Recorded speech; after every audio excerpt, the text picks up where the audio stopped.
to get everything set up. It's wonderful to see you guys. Happy birthday, America. This is so wonderful. Just a couple days after the 4th of July. Stuff that we missed over the weekend when it was crazy and packed. So I'm going to flip this around. And whoop, hopefully we'll have comments here in just a second. But again, welcome to Freedom Plaza here, downtown DC, guys. Getting everything set up and ready to go. So here you can see, and this is 1980 Pennsylvania Avenue. And up here right now we have all these wonderful statues. And I do believe they are all temporarily here in Freedom Plaza for right now.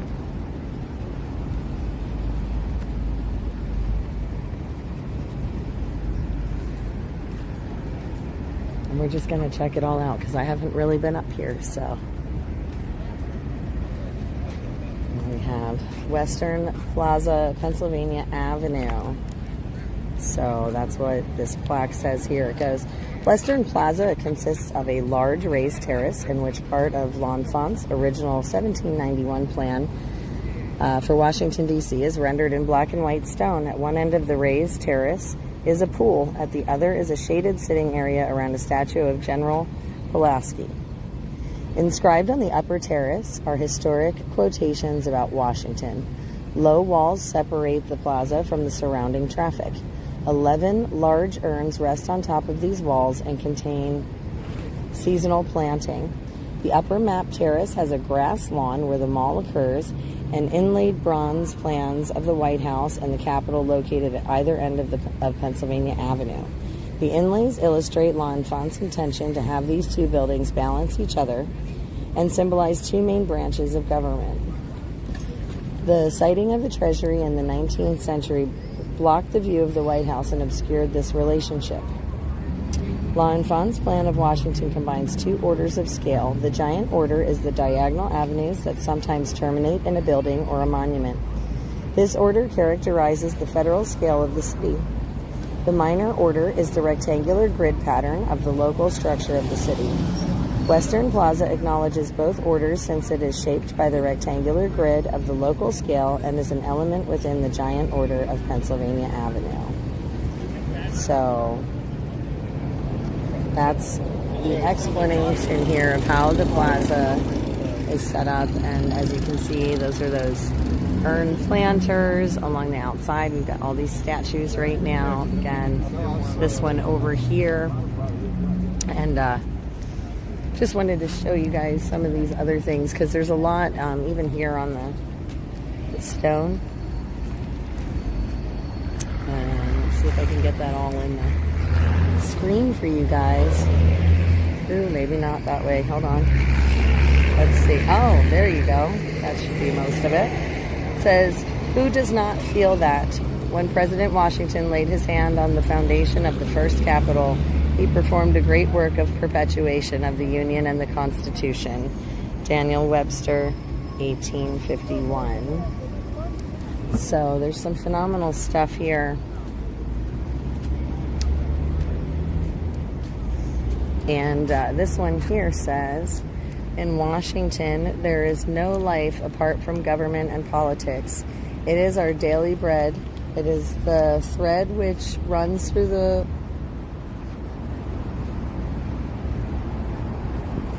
woof and warp of our lives. It colors everything. A. Maurice Lowe, 1900. So, and I'm trying to take some pictures of all of this too for you guys because I think that it's really cool to have all these. Oh my gosh. I wish I was a little taller. And I see comments from Twitch, Rumble, Facebook, and YouTube. And again, guys, welcome to Freedom Plaza. This one here says, I went to Washington as everybody goes there, prepared to see everything done with some furtive intention. But I was disappointed, pleasantly disappointed. Walt Whitman, 1888.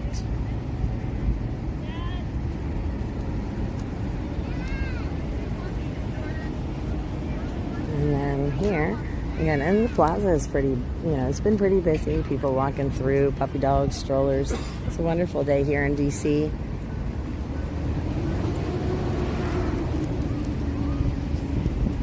So here it says, the city of Washington is, in some respects, self-contained, and it is easy there to forget what the rest of the United States is thinking about. Woodrow Wilson, 1913.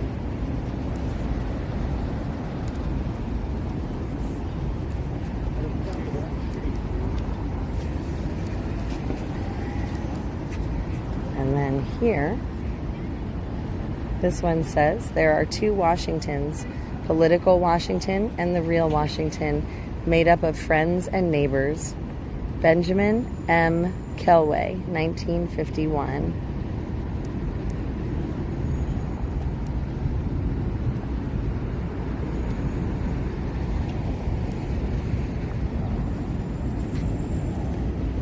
And then, trying to get this is a big one, trying to get this in a photo. Okay, so here it says, every dedicated American could be proud that a dynamic experience of democracy in his nation's capital had been made visible to the world. Martin Luther King Jr., 1963.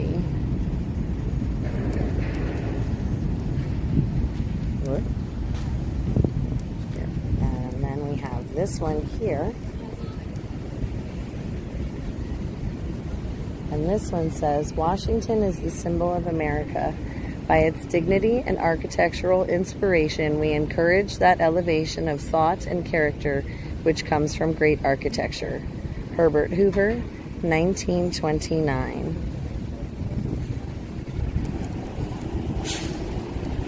There sure are a lot of great quotes here. Hello, Jay Jones. Hello, hello. It's good to see you, my friend. And again, for those of you just joining, we are here at Freedom Plaza. And we're reading the quotes here that are inscribed on the ground. So here, this one says, how shall you act the natural man in this invented city, neither Rome nor home? Ernest Kroll, 1952.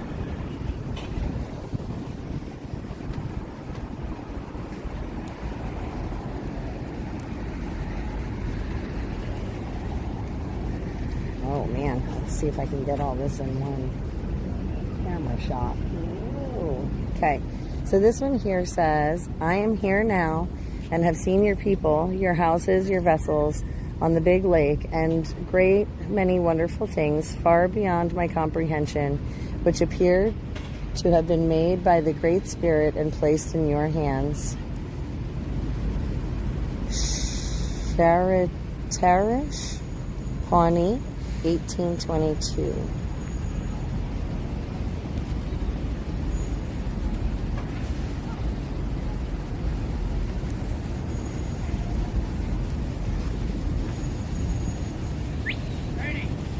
And then this one here says, Washington was planned by men of imagination who stood amid the swamps and briar patches at the head of navigation on the Potomac and visualized a city of 500,000 population. George Rothwell Brown, 1930.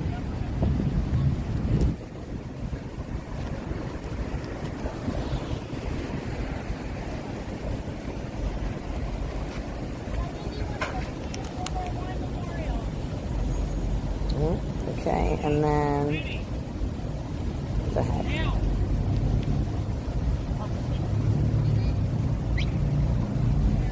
This one here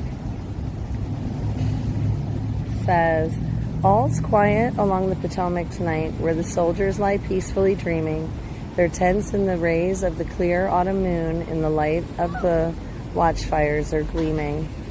Ethel Beers, 1879.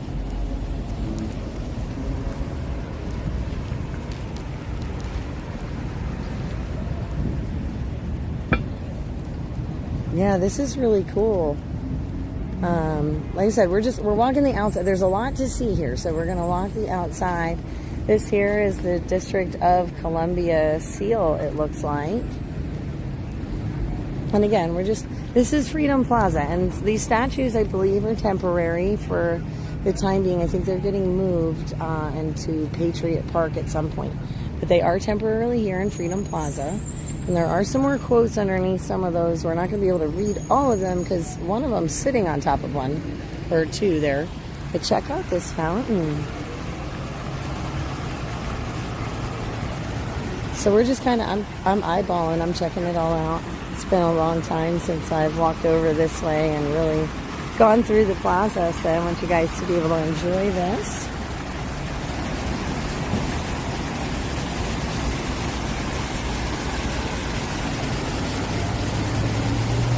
I love the fountains and stuff, especially because I've seen so many of them working down here. It just makes me so excited. I think it really adds a beautiful element to the city.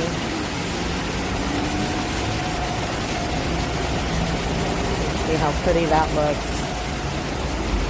And then here we've got a plaque. So it says, "A man with a plan." So I'm going to kind of hold this up. I'm just going to read this for you guys. It says, "George Washington appointed French engineer and Revolutionary War veteran Pierre L'Enfant to come up with a plan for the new country's capital city in 1791. L'Enfant's plan was bold and innovative.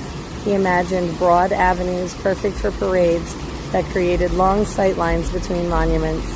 Today you're standing in the middle of L'Enfant's plan with a view of the White House behind you and the Capitol building in front of you. You can find a map of the L'Enfant plan engraved in the raised plaza here."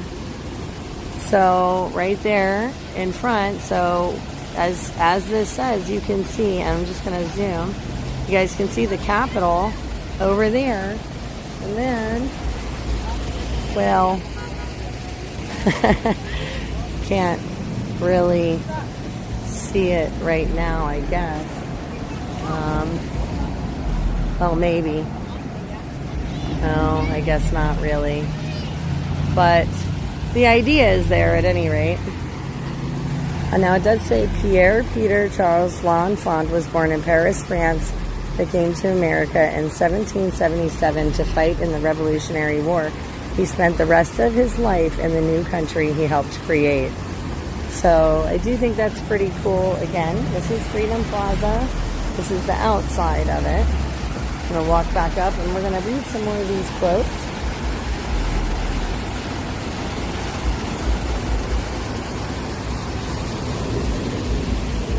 And yeah, no skinny dipping allowed. I'll tell you what, I bet it would feel really good today. It's super muggy again today. So DC's a little rough in this heat. We're going to try and do some of these quotes in this little section here, and of course some of these statues. But here we've got a quote from Lincoln. I'm trying to see if I can get the whole thing in the camera for you guys. Back it up here a little bit. Look at that. Oh my goodness gracious. It's difficult to get all of this in one photo. Oops. I think my camera lens is foggy. Hang on a second. Trying to clean up the other camera a little. Oh, there we go. Now it's clear. So this one says, "I have never doubted the constitutional authority of Congress to abolish slavery in this district, and I have ever desired to see the national capital freed from the institution in some satisfactory way. Abraham Lincoln, 1862. And this one we can read most of the quote here.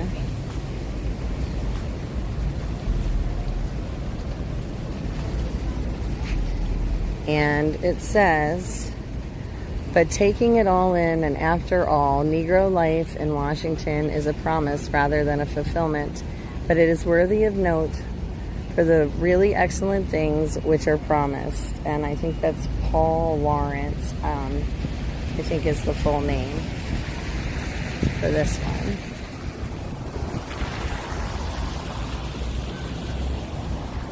And then this quote here There are a lot of cool quotes here. So this one here is Dickens. It is sometimes called the city of magnificent distance, but it might with greater propriety be termed the city of magnificent intentions. Charles Dickens, 1842. Now again, unfortunately, we cannot read all of this one, since they do have one of these statues over the top of it. But this is actually, so here, Article 1, Section 8 of the U.S. Constitution here. So this is interesting. The Congress shall have power to exercise exclusive legislation in all cases whatsoever over such district not exceeding 10 miles square as may. So yeah, so this is talking about DC itself, DC proper. Holy mackerel. This is a really big quote here on the ground.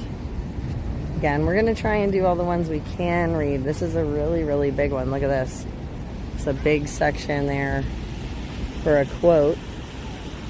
I don't know if you guys can see all of it there, but it says here, on this site is the Martin Luther King Jr. Federal Holiday Commission time capsule, implanted January 12, 1988 by Mrs. Coretta Scott King and friends. I still have a dream. It is a dream deeply rooted in the American dream. And if America is to be a great nation, this must become true. Let freedom ring from every hill, from every mountainside. Let freedom ring. Martin Luther King Jr., 1963. So those are the full quotes that we can read.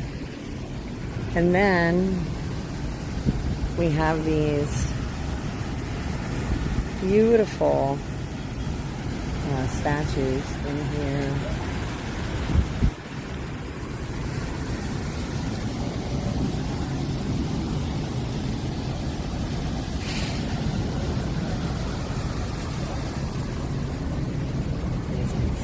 Look at the detailing on this.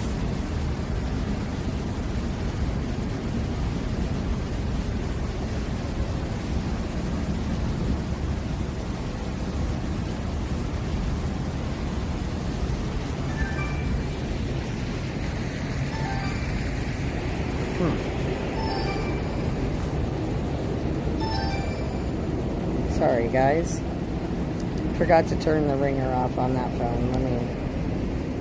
Let me do that.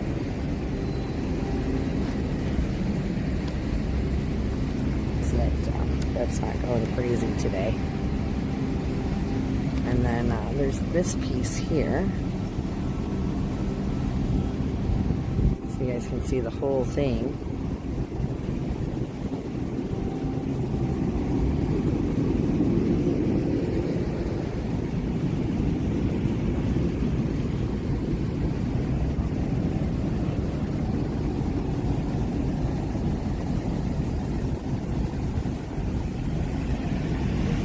And we'll read that little plaque in a minute.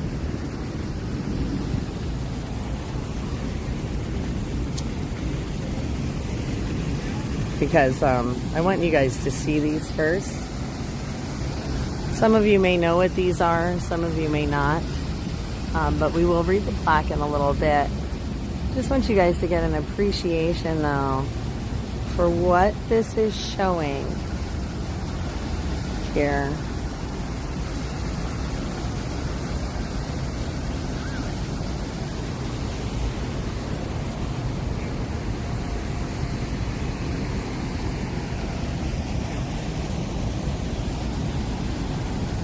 Right?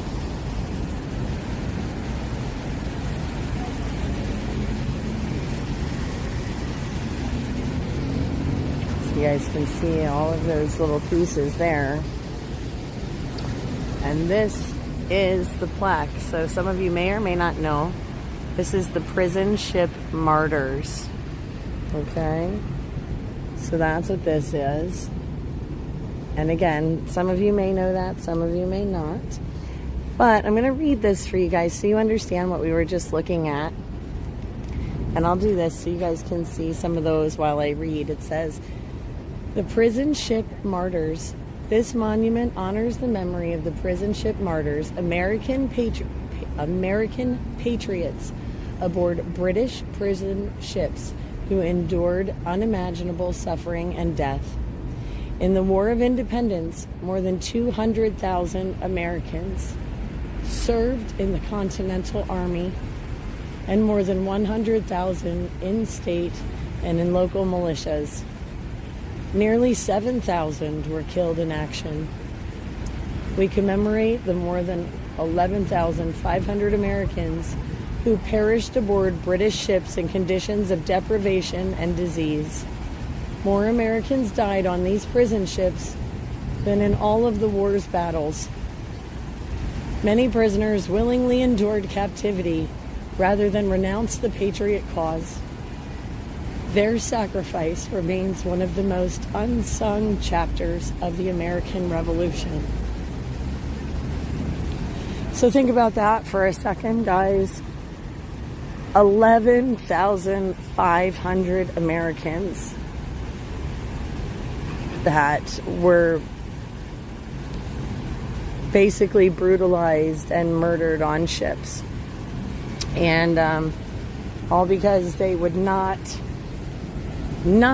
renounce being a patriot. And I think that is pretty wild and really significant. And I think that this tribute is really, really amazing here. And I'm glad that it's here.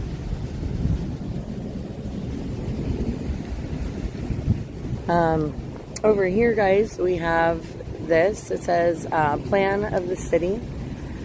Intended for the permanent seat of the government of the United States.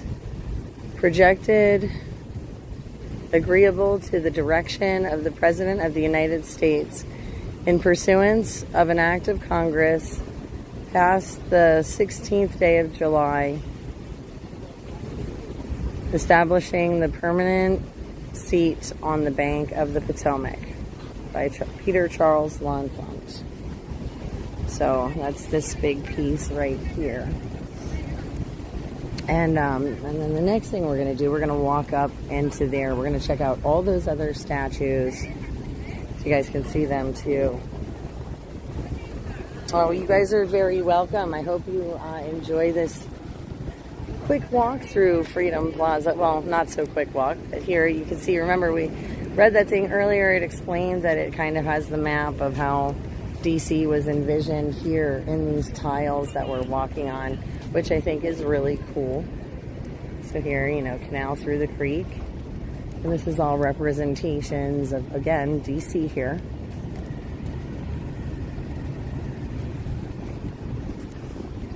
Now, we're going to start here. Caesar Rodney, signer of the Declaration of Independence. And look at him up there, looking all magnificent.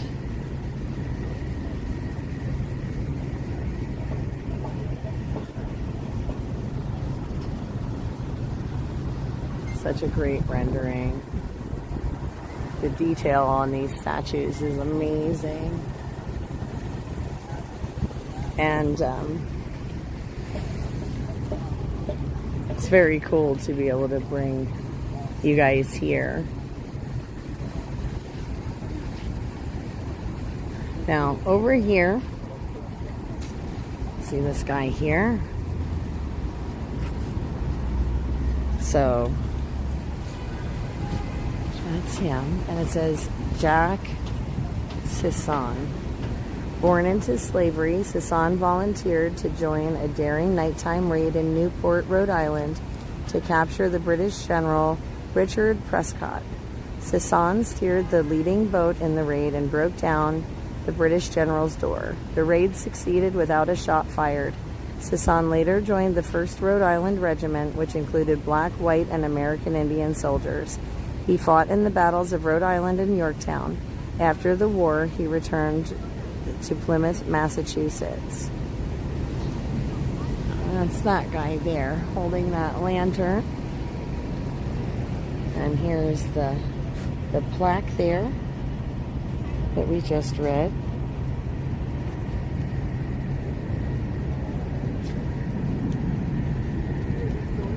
And then this next one here is Samuel, look, see Samuel Whitmore. And here he is with his cool sword there. And it says Samuel Whitmore, immediately following the British assault on Lexington and Concord, the 78-year-old retired veteran grabbed the weapons he still had from his military service fighting the French and Indians and attacked British troops on his own, killing and wounding several. With his ammunition out, the British turned and shot Whitmore point blank in the face and bayoneted him 13 times, leaving him for dead, but Whitmore recovered and lived another 18 years to age 96. Holy crow! That's pretty cool. That is one gnarly dude, man. Could you imagine 78-year-old that and all of that and lived and 18 more years to 96. Holy moly. No wonder we're the greatest country in the world. We got some really cool people throughout history keeping our nation, forging it and making it what it is today. So this one here, guys, we have James Armistead Lafayette. And I don't know why my camera does not want to focus today. I'm trying to take pictures of the plaques for us for later so that we can all read them later too. But this one here, so there he is up top. This one says, born into slavery, James was one of America's first double agents. He infiltrated the headquarters of both British General Cornwallis and Trader Benedict Arnold, and posing as a runaway slave, fed them false information. He also sent true reports back to Generals Washington and Lafayette, helping them win the Battle of Yorktown. After the war, at the urging of Lafayette, the Virginia legislature granted James his freedom. James adopted the surname Lafayette, built a farm, and raised a family. How cool.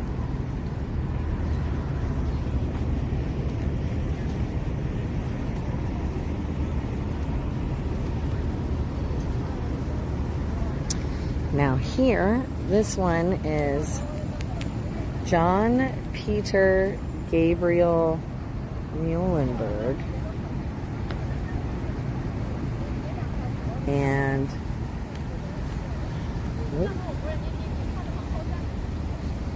sorry guys, again trying to take pictures for us too. So here he is, and this says John Peter Gabriel Muhlenberg. As a Christian pastor, Muhlenberg raised troops to fight the British at the request of General George Washington. He reportedly preached at his church, "There is a time to preach and a time to fight, and now is the time to fight." 300 men enlisted as a result of his efforts. He fought in many major battles, suffered through the winter at Valley Forge, and helped win the Battle of Yorktown. After the war, he was elected to the First Congress and helped pass the Bill of Rights.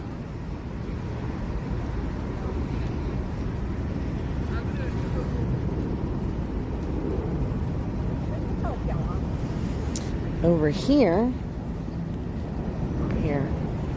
this is Peter Salem. Okay, so right here's his plaque. And we're going to go ahead and read that. So here he is. So Peter Salem, born into slavery and emancipated in early 1775 at the age of 24, Salem enlisted in a local Massachusetts militia and fought in the first battles of the Revolutionary War at Lexington and Concord. Salem also fought at the Battle of Bunker Hill, where many credited him with firing the shot that killed British Major John Pitcairn. He also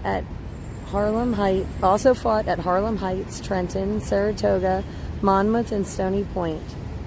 In 1780, Salem returned to Massachusetts, earning a living weaving chair seats and baskets. So, it's amazing, right? Everyday people.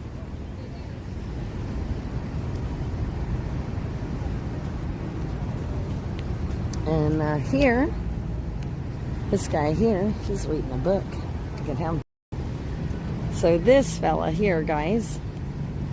Oops. Let me take a picture of his plaque here. This guy here, this is James Caldwell. Okay, let me see if I can get you guys so you can see his face there. James Caldwell. As a chaplain in the Continental Army, Caldwell was known to preach on Sundays with pistols on his pulpit. Caldwell became legendary in the Battle of Springfield. After soldiers ran out of paper wadding needed to load cannons, for wadding he gave them hymnals written by Reverend Isaac Watts, saying, "Give 'em Watts, boys." British soldiers murdered his wife, but Caldwell only fought harder. He was killed in 1780 in a suspected British plot. So there he is as a chaplain. Wow.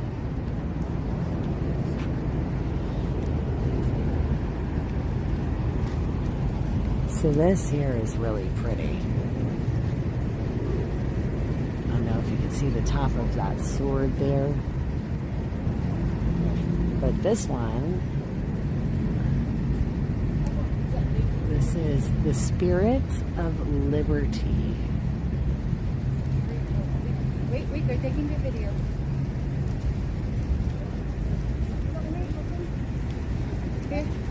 And this here says the Presbyterian or preservation of the sacred fire of liberty and the destiny of the Republican model of government are justly considered as deeply, perhaps as finally staked on the experiment entrusted to the hands of the American people. Here, out there, can you take my picture? Vienna, come, go with me. Go with me.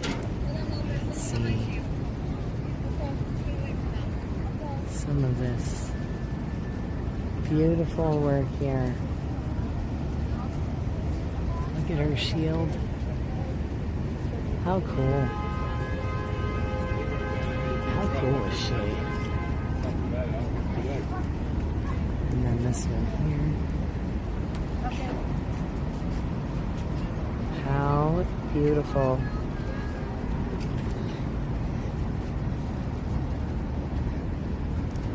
And, oh look, we've got some more stuff inscribed here.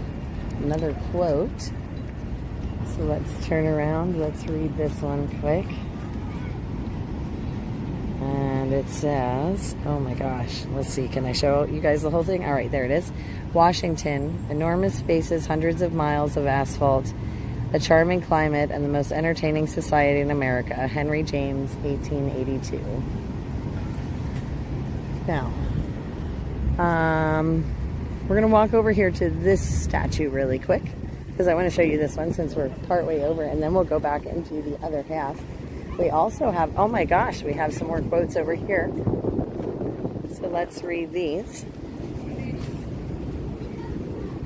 So this one here says, oh, let me see, can I show you guys the whole thing? Maybe most of it. It says, the Capitol is the first temple dedicated to the sovereignty of the people, embellishing with Athenian taste the course of a nation looking far beyond the range of Athenian destinies. Thomas Jefferson, 1812. And then, come over here, we'll read this one quick.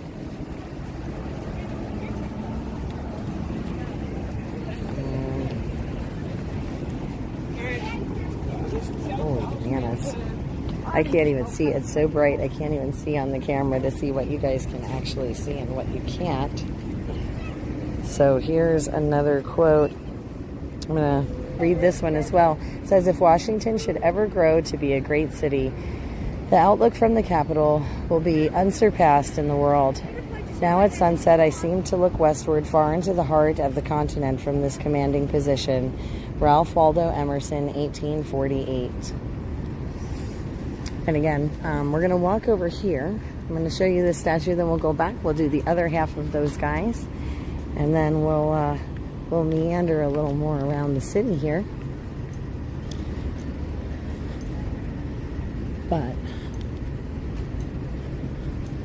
oh, yeah, yep, I guess We go down and around, and then we'll come back up and, like I said, do those other statues over there. We've got some more quotes going down this side too, so we'll check them out. But here,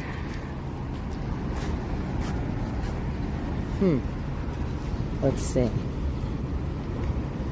Let's see if I can show you guys here. Brigadier General Casimir Pulaski. And he's big. He's up on a horse here. Look at him. Pretty fierce looking. Pretty cool. Whoop. And then here is a plaque. Brandywine Valley Forge, Egg Harbor. I wonder if those were all places that he fought. So right here is his plaque, and it says, the bronze equestrian statue of Brigadier General Casimir Pulaski portrays the Revolutionary War hero in the uniform of a Polish cavalry commander. Born in Winery, Poland on March 4th, 1748, to a noble family, Pulaski gained prominence in Europe for his role in defending liberty in Poland. Excited by the struggle of the emerging American Republic, Pulaski joined in its fight for independence, arriving in Boston July 1777. Pulaski was given a commission as Brigadier General and Chief of Cavalry in command of all cavalry of the American forces. He was present at Germantown, Pennsylvania, and led his legion at Haddonfield, New Jersey, Egg Harbor, New Jersey, Charleston, South Carolina, and Savannah, Georgia. At Savannah, Pulaski was mortally wounded and was taken aboard the American brig Wasp, where he died and was buried at sea on October 11, 1779. He was 31 years old. The statue was designed by the sculptor Kazimierz Chodzinski and architect Albert R. Ross. It was erected in 1910. Wow. So, I mean, just the detail, you know, this is really cool. And love seeing the history and the monuments and fountains and sculptures and all of those things here in DC. So hope you guys enjoy this trip through Freedom Plaza today.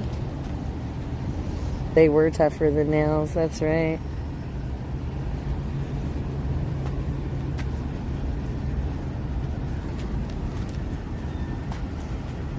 And here we have another quote. It says, "It is our national center. It belongs to us, and whether it is mean or majestic, whether arrayed in glory or covered with shame, we cannot but share its character and its destiny." Frederick Douglass, 1877.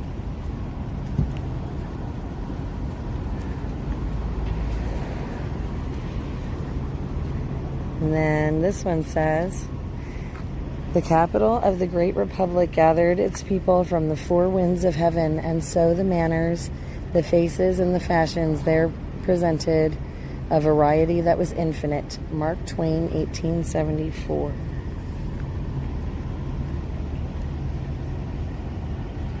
And then coming up on this guy here, it says, "With the World War, Washington changed its character forever. In a moment, it became the heart of the world counting its every pulsation." Marietta Minigerode Andrews, 1928.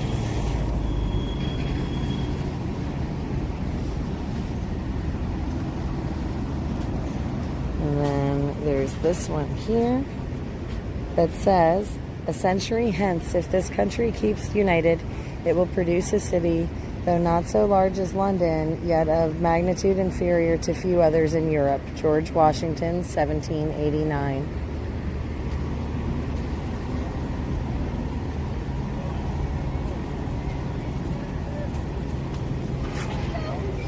Our capital city, born in the Potomac marshlands, has grown by feeding on an indestructible idea. Joel Sayer, 1950. All right, scoot over. Scoot over that way. Ready?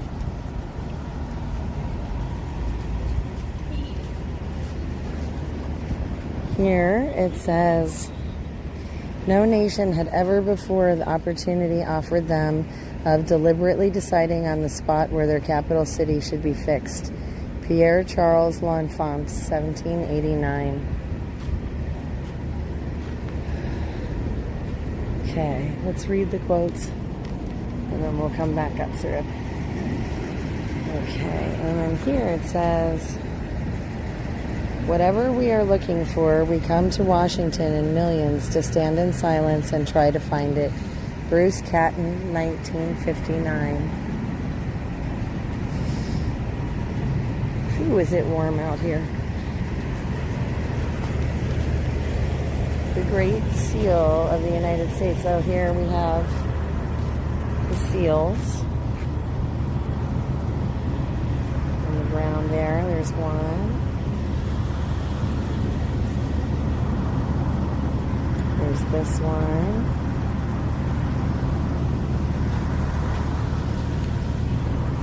And this one here. And this plaque right here on the ground says the Great Seal of the United States. So obverse, it was in obverse over there, reverse, and then obverse, 1885. So slightly modified. It says the Great Seal of the United States. In 1776, oh, there you go, guys go. In 1776, the Continental Congress adopted a resolution calling for the creation of a seal for the new nation. In June 1782, the United States Congress approved a design which was manufactured in September of that year. In early 1881, the Department of State selected a new design for the obverse, which was made in 1885.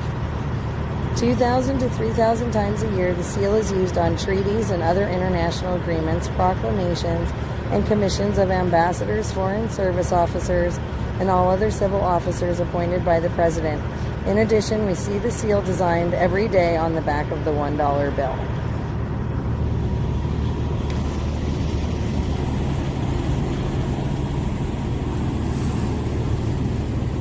And then here, it says Washington is no place,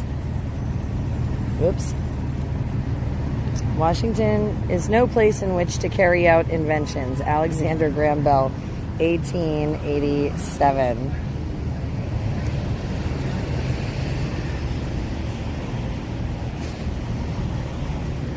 And here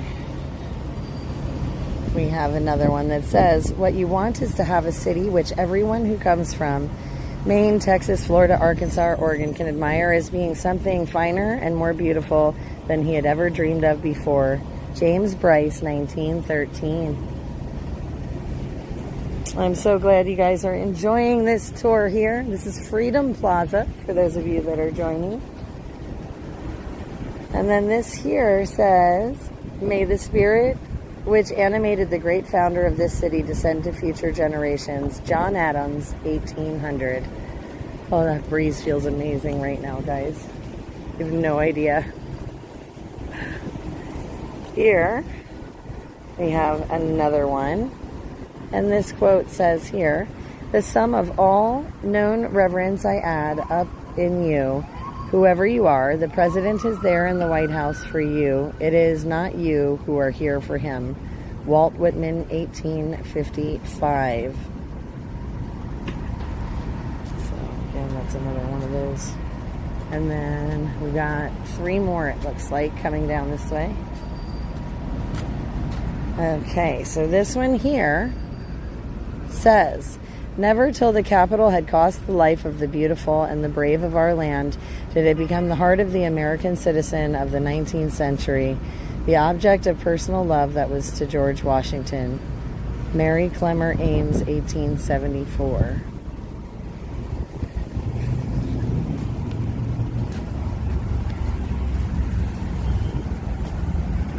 Okay. And then this one here says, wherever the American citizen may be, a stranger he is at home here. Frederick Douglass, 1877. And then this last one here says, Washington has certainly an air of more magnificence than any other American town. It is mean in detail, but the outline has a certain grandeur about it. James Fenimore Cooper, 1838. All right, so that's the quote. So now we're going to go back and do the other row of statues on this other side here.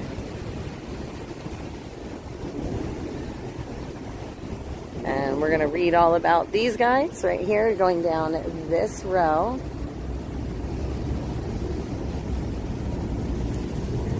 And see what we can learn about them today.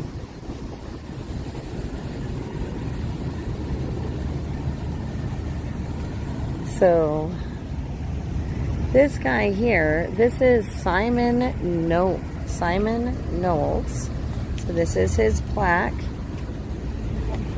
And up here, there he is. And it says, Knowles enlisted in the Continental Army at the age of 15 and served throughout the entire American Revolution. Knowles fought in the Battle of Bunker Hill, crossed the Delaware with General George Washington, saw combat at Trenton, Princeton, and Saratoga, and endured the bitter winter at Valley Forge. He received an honorable discharge under Washington at Newburgh in 1783. After the war, Knowles returned to civilian life as a farmer. His estate was modest, comprising a sword from his father and a walking cane, but his record is enduring.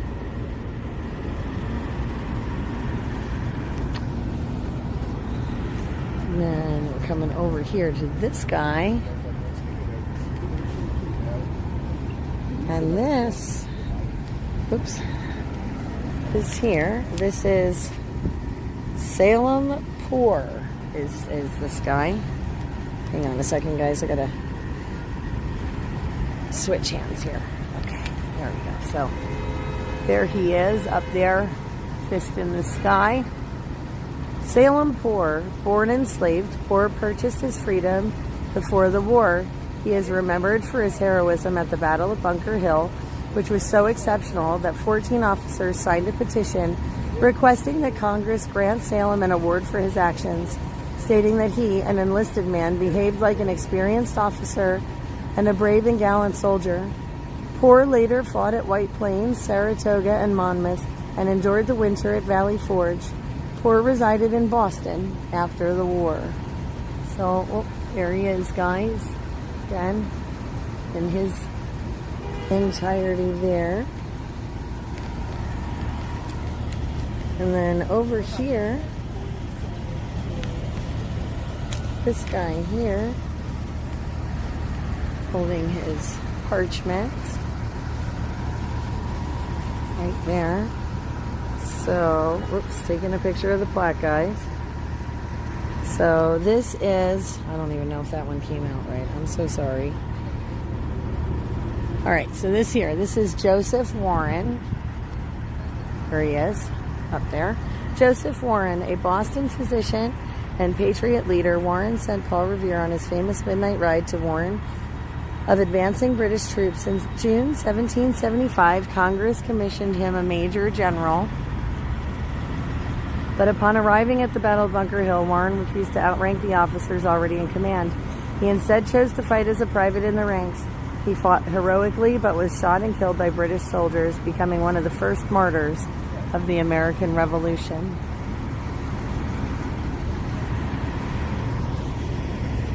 Over here we have this guy.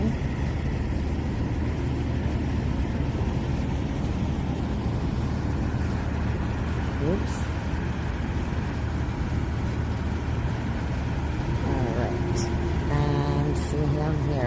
This guy. This is Caesar Glover. So this is his plaque. Here we go. There he is. Oop. It's so hard to see on the screens, guys, so I'm trying to do what I can with this sun. Caesar Glover. Glover was 8 years old in 1750 when he was enslaved in Africa and sold in Massachusetts. At the outbreak of the Revolutionary War, he enlisted in John Glover's Marblehead Men of Massachusetts.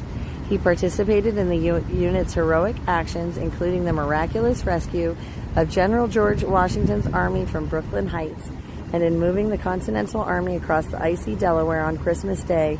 Glover served 3 years and obtained his freedom after the war.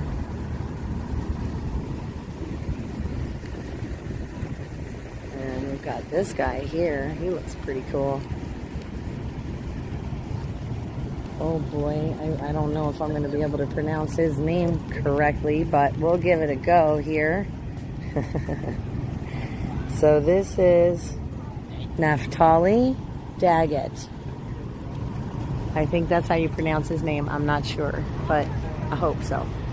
Okay, so Naphtali Daggett. When the British unexpectedly attacked New Haven, Connecticut in 1779, Daggett, a professor at Yale College, grabbed his musket and advanced with 100 Yale students toward more than 2,000 British soldiers.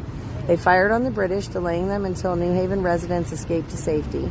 The British eventually overpowered Daggett and tortured him with bayonets. More than a year later, he died of his wounds, a citizen soldier till the end.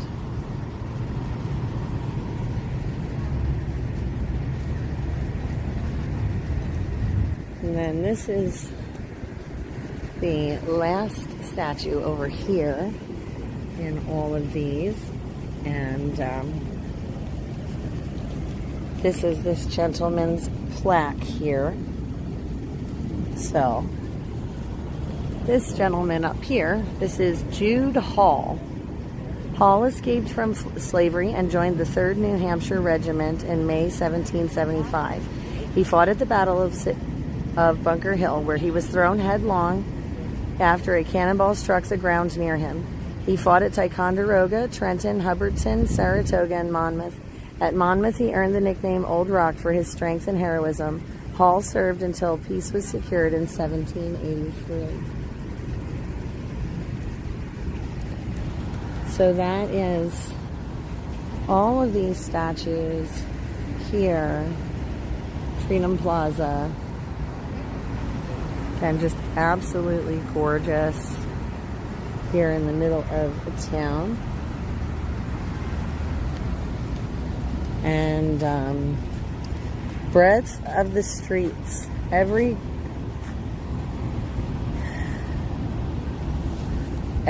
grand transverse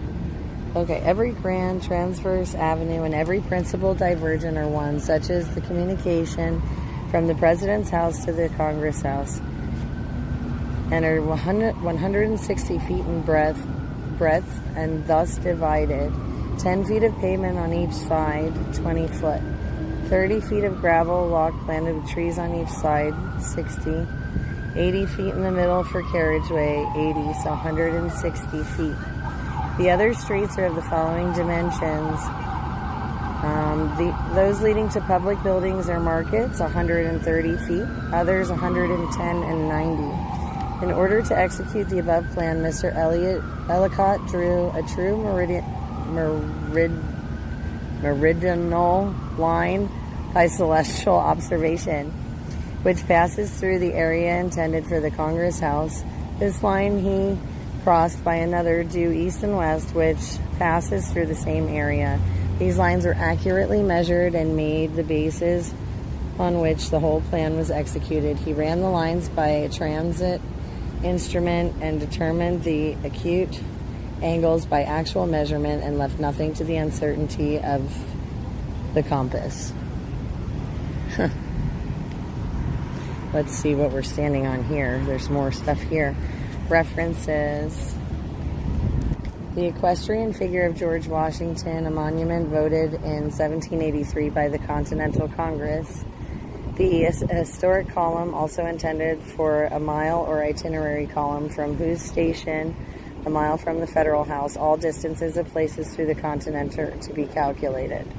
C. A naval itinerary column proposed to be erected and celebrate the first rise of a navy and to stand a ready monument to consecrate its progress and all achievements.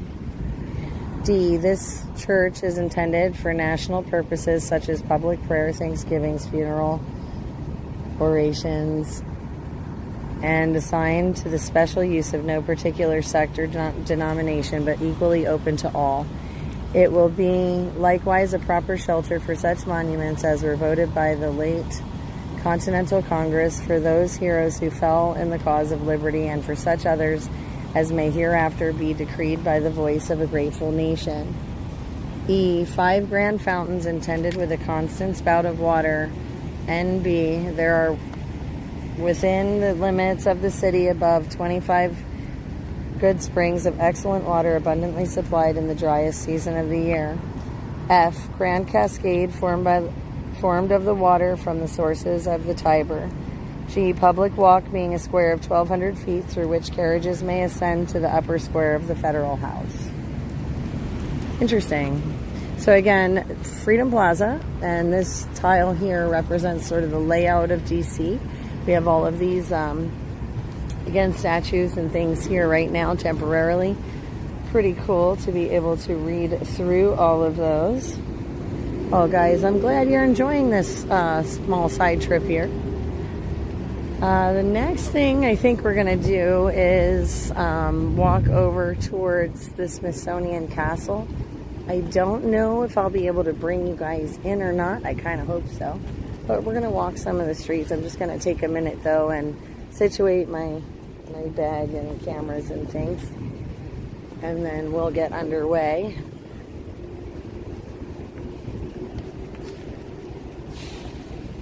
I'm just going to sit here 1 second so I can rearrange, guys. Oh, goodness gracious. It is warm today.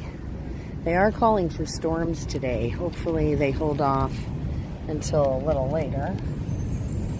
Oh, goodness gracious. Give me just a second here. Aw, thanks, guys. I love you guys. I love you guys very, very much. Thank you all for being here. I do appreciate it. I want to show you the Capitol building while I'm just getting situated for a second. Oh, you guys are sweet. I definitely loving DC here this weekend. I'm cooking to death. And I do apologize that I didn't have more live streams coming out this weekend, but the weather and the heat and everything has made it a little crazy, and it's super, super hard. Much harder than most people realize to carry all this camera equipment and do all the walking and things in the heat. I mean, it's just rough in general when it's hot out. So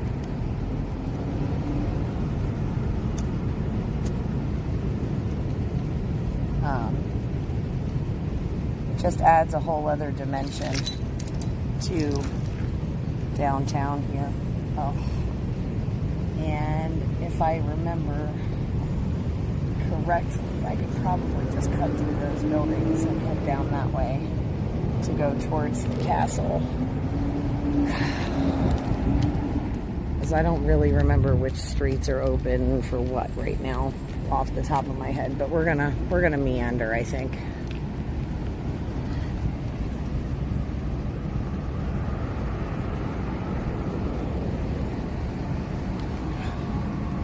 But yeah, it's been pretty hot and pretty rough this weekend, guys. So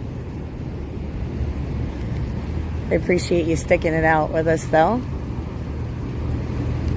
And once I get home, hopefully I'll be able to get up some of the recordings of the fireworks. I did try to go live for you guys, but apparently the signal got all kinds of scrambled and was just kind of a mess.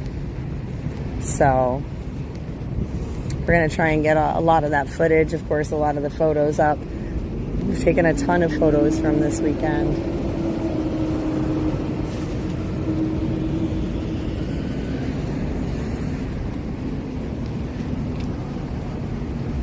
And we're right across here. This is the Reagan Building and International Trade Center right across from us here, in case any of you were wondering what that was. What is that called? It's a gimbal. A gimbal? Yeah. Amazon? I was a gift. I'm not really sure. Get a gimbal? Yeah. Yeah, they're pretty handy, so. See.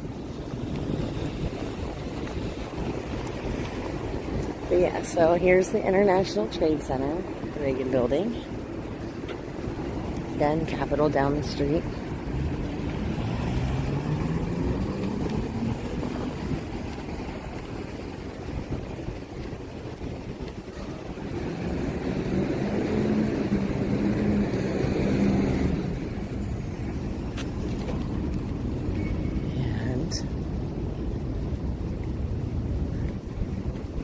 Pretty sure I can walk down this way and hang a left and come out of Federal Triangle. I think that's where I'm at. I don't know. I'm pretty sure.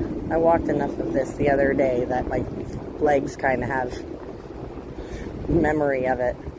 But we're gonna head for the shade. Is what we're gonna do. We're gonna duck into this shade here. Because again, it's hot. It'd be nice to enjoy the trees.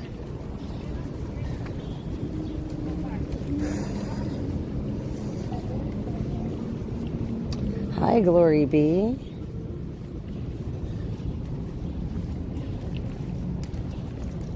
Good to see you.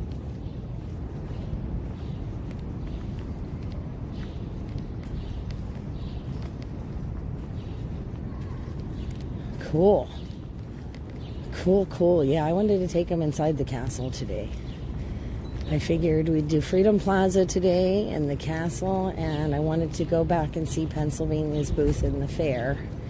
And then I'm going to have to start scooting out of the DC area to make my way back home.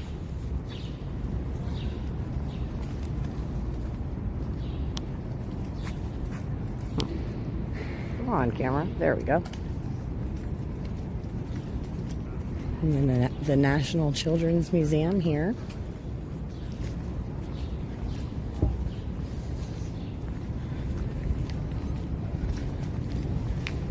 And cruising along, guys, cruising along. Oh, they have it open, so you can walk straight through now? Cool. The other day, this was closed. You couldn't walk straight through. They had you detour off to the left there. Right into the metro hallway. So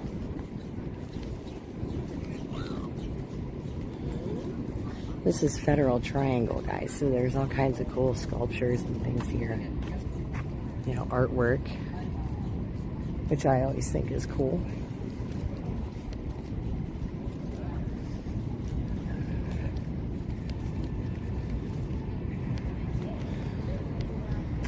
Woodrow Wilson Plaza, and that's the Federal Triangle Metro station over there. So you had a rose on that side, and this one's a lily.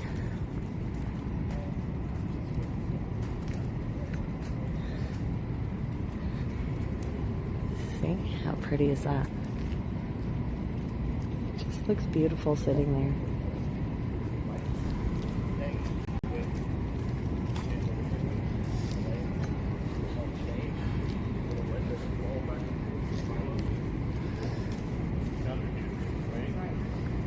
Yeah, it is a steam bath down here. I'm not gonna lie, guys. The last couple of days, I've had a really hard time, like, breathing. The air is really thick, and the heat this time bothered me a lot more than what it normally does. International Trade Center. Right here. So, again, my apologies for not being able to get more stuff out to you guys live, but it has just been quite a thing here this weekend. And again, this weather is brutal. Well, I'll probably stop somewhere in a little while and get some water or something,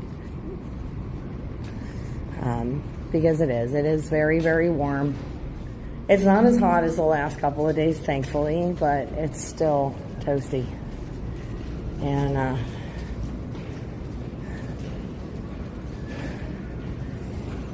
you know, oh, you know what? There's an ice cream. And if I have enough dollars in my wallet, although I don't think I have enough dollars in my wallet,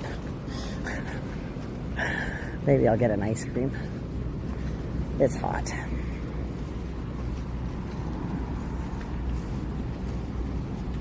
I'd really love like a frozen fruit bar. That would be amazing.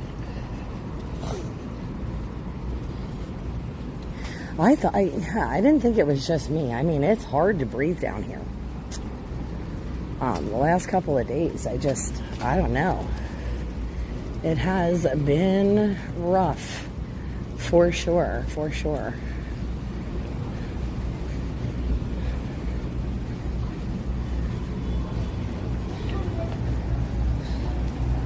I don't know. I might have to look and see if I have a couple of bucks, how much I have in my wallet. And maybe we'll get some ice cream or a fruit bar or something. I would love a frozen fruit bar right now.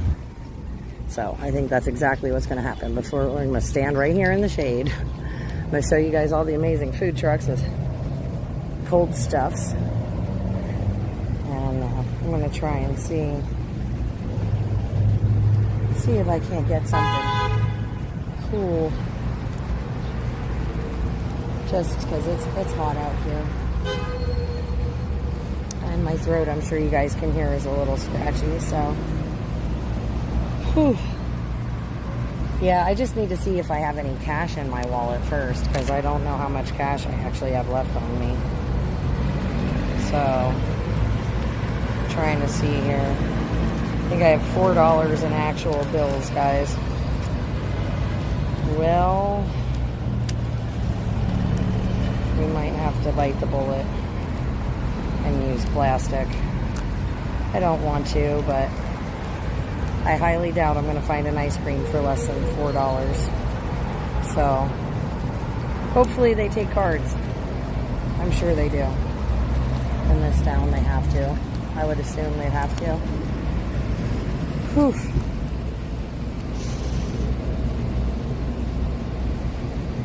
Yeah, no, I know. I know the ice cream trucks are more expensive than some of the other stuff, but I do like the food trucks. They're small businesses. I'd rather support them than some of the other stuff that goes on. Is this traffic going? Yeah, I should go to a corner. I'm going to go to the corner. I don't want to. I'd rather just go jaywalking across the street, but we all know you probably shouldn't do that in DC because they frown on it. Just steal the ice cream from someone else. Oh my gosh, yeah, right? That sounds terrible, but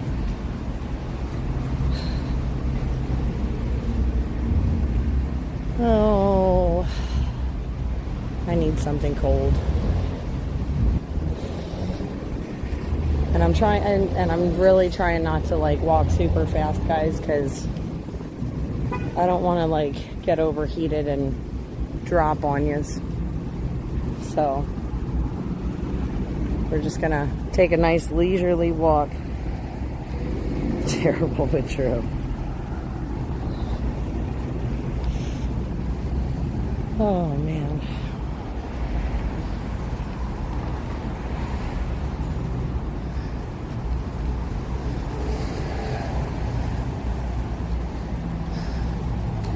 Still a lot of people here, which is surprising. I mean, in a good way, like not a bad thing. Kind of cool to see that there's still a lot of people hanging out after the holiday. Oop.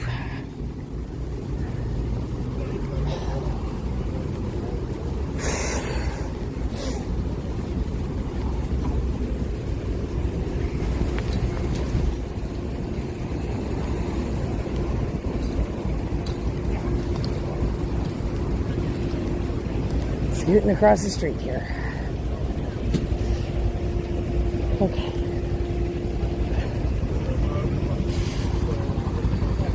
American history, natural history. We need to really go that direction. So I guess we'll do this.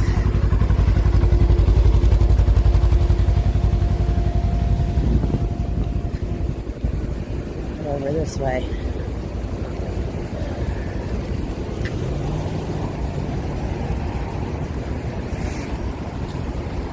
Whew. All right. They have like fruit bars, bubble tea. Hey, bubble tea. That's interesting. I don't really need tea though, per se. Well, they do have snowballs. Oh, look, and they do take cards. That's even better. I think we're doing it. We're doing it, guys. I gotta get something.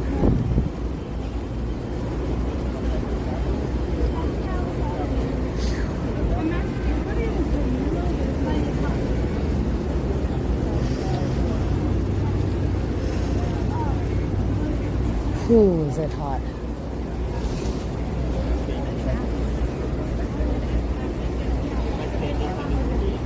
I mean, holy moly Oreos, guys.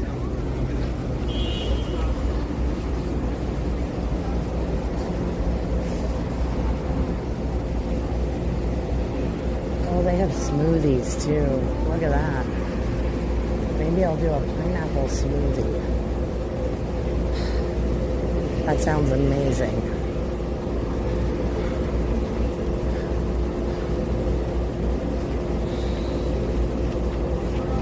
Also sounds like it's full of like good, better stuff than just garbage. So I think we're going that route, guys.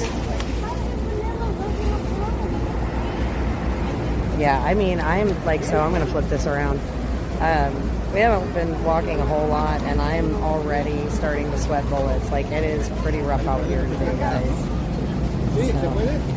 So again, we're gonna get something cold. I know you guys know me. I don't like spending a ton of money or anything like that, like when I'm out and about, but this is too hot. This is too hot. So we're gonna do it. Flip you guys around, let you watch the street. See all the people moving. There's a little bit of a breeze at the moment, so that's always helpful.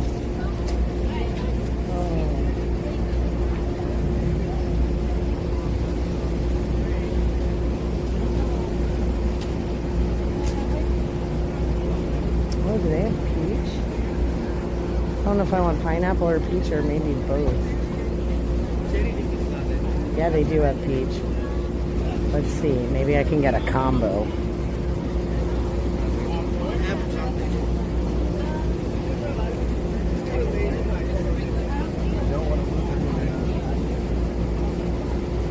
I've met so many cool people this weekend, guys. I have to tell you, I met this really cool chaplain today, right as I was getting off the metro. Such a sweet guy. I met some cool folks on the metro on my way in. They were headed into the fair. They were from Pennsylvania too, which I thought was wild. But I met people from all over the place. And I even met a lady from Scotland today. She was on the train too. It's amazing to see how many people from all over the globe are here right now.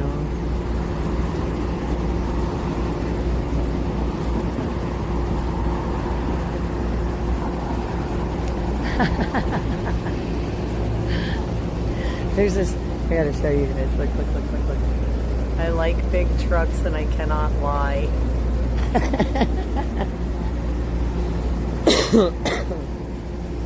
That's funny.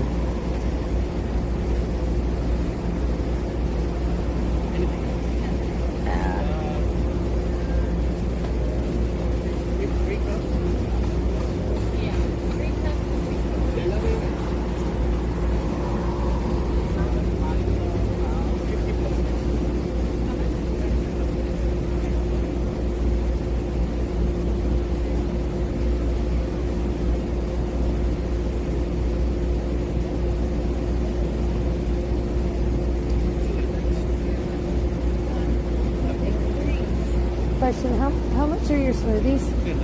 Okay, can I get a pineapple peach one? Pineapple and peach? Yes, please. Thank you.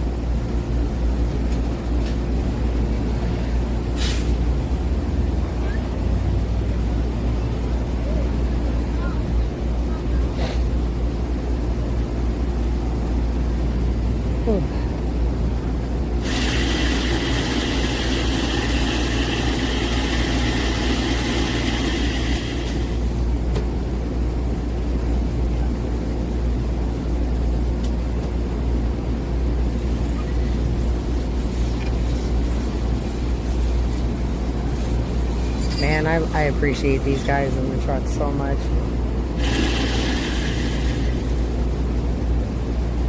Might sound crazy, but I do. I appreciate the food trucks. I like them in DC. I like food trucks a lot of places. You get some really cool foods from them sometimes.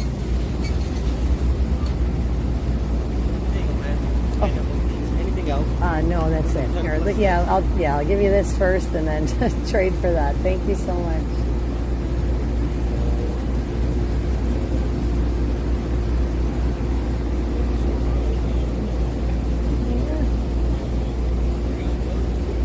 Thank you, sweetheart. Much appreciated. You too.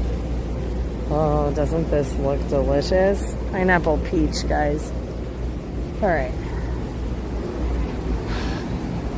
Just gonna set you down for 1 minute so I can get my straw together, and then we'll walk. I don't know what's going on. Yeah, the cement truck there. Yeah, there he goes. I don't know. I'm not sure. And it's kind of odd to see a truck that big in downtown. There's a bunch of trucks back there, though. I don't know what they were doing. There was a part of the National Mall they had, when I was up on the Ferris wheel, part of the National Mall you could see was like tore up. And I'm not really sure what was going in over there. I guess I'm just not up on all that at the moment, but okay. Trying to take my pants back up. They're falling off. Crazy stuff today.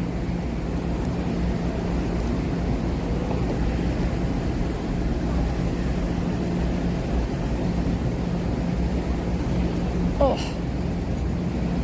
Okay. Hiking up my pants. The batteries are pulling down.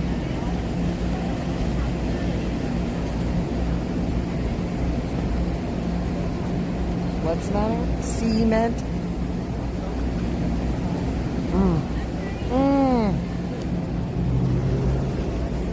Perfect. Oh, this is good.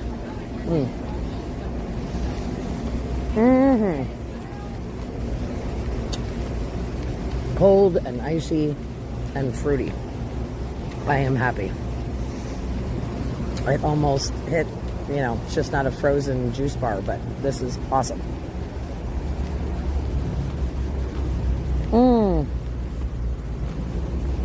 That was cold.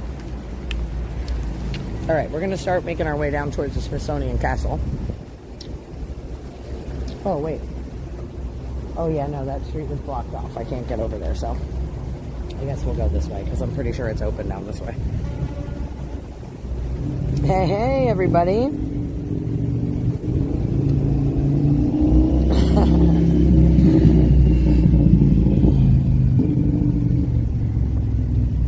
Welcome to DC. Got the big 250 flag over there. Oh. Yeah, this was a really good idea, stopping for this.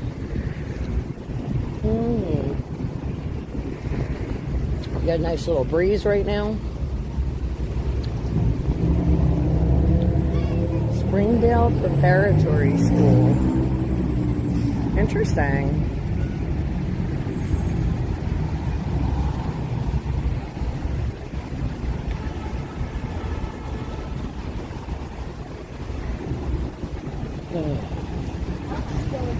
It's going, thank you.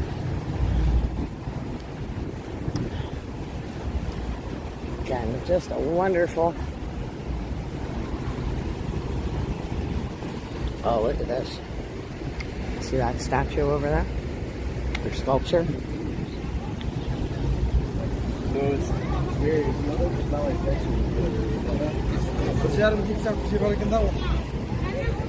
So, here, we'll read about this guy here. Since we're here and we have a minute, and he looks pretty cool. So it says Colossal Head 4 replica, Olmec culture, San Lorenzo, Tenochtitlan, Veracruz, Mexico, 1200 to 900 BCE. This portrait of an Olmec ruler is among 17 colossal heads known from one of the world's great ancient civilizations. Without wheels or iron tools, the Olmec created spectacular monumental sculptures and ceremonial centers on Mexico's Gulf Coast. In 1946, Smithsonian archaeologist Matthew W. Sterling excavated the 6-ton basalt original of this head, which is on display at the Museum of Anthropology in Salpa, Veracruz.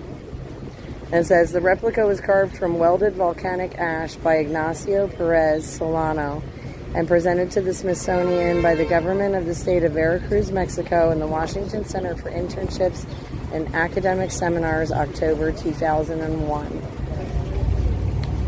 So that's pretty cool. Again, I like art, guys. I like art. I like, fun things like that. I'm sure you guys realize.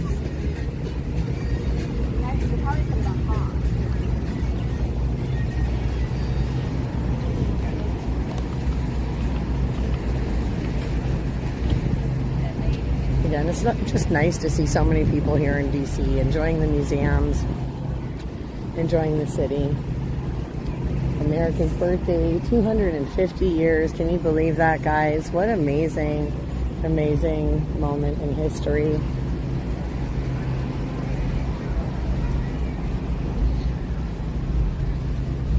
Again, just meandering down here, Washington, D.C. We're in front of the Museum of Natural History right now.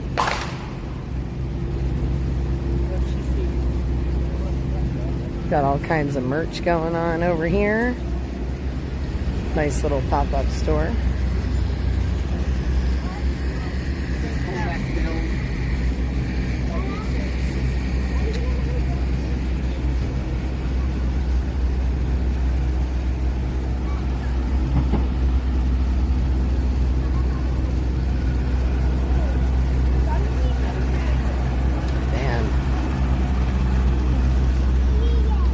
Lots of cool food trucks. They smell amazing too, guys.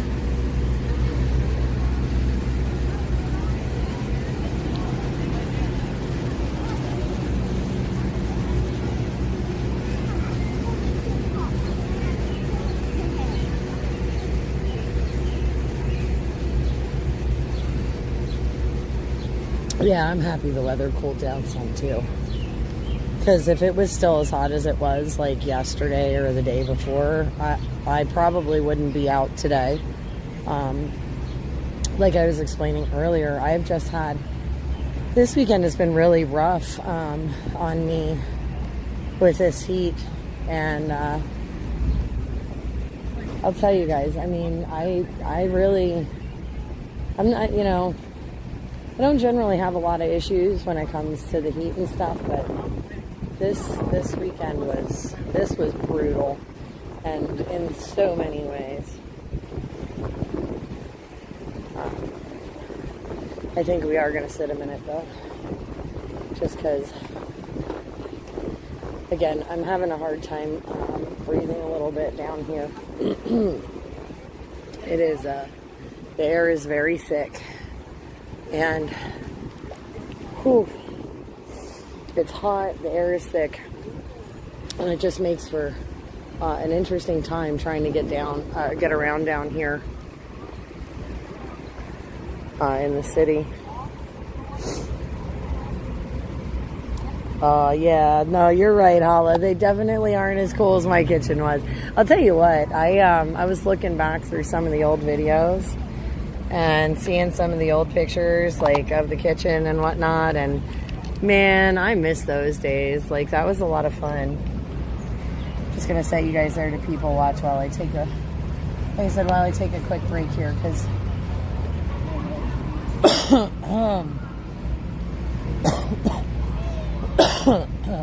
I'm having a little bit of a rough time here for a minute.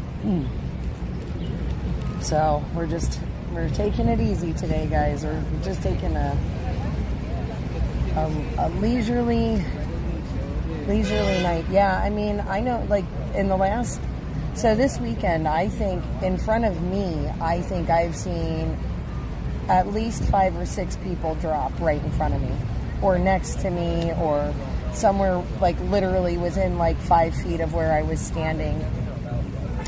This heat is no joke. And, you know, anybody that's walking around saying it's no big deal is full of baloney, because I love the heat. I mean, I've been down into the Caribbean and everything, guys, and I'm telling you, like, this weekend was flipping hot. It was really hot, and yeah, a couple days in this will really wear you out. Look at that. We got a nice size rig there from CVS in downtown.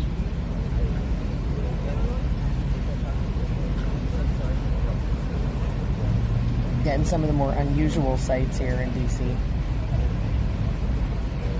But this smoothie is perfect. Hi. Hi, are you recording something? I'm live streaming, yeah.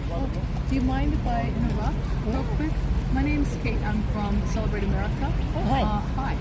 And I wanted to know if anyone has ever told you that God loves you and has a wonderful plan for your life. Yes, actually, I ran into a wonderful chaplain this morning on my way right off the Did metro. he say, now how do you, now if you, let me ask you a question. If you were to die, God forbid, today, you know for sure you go to heaven? Well, I would hope so. Yes, amen. Yes. You know, I try my best, and Yeah, you're a I good person. have a good relationship with the Lord, so. Amen. Well, can I quickly share with you what the Holy Bible reads?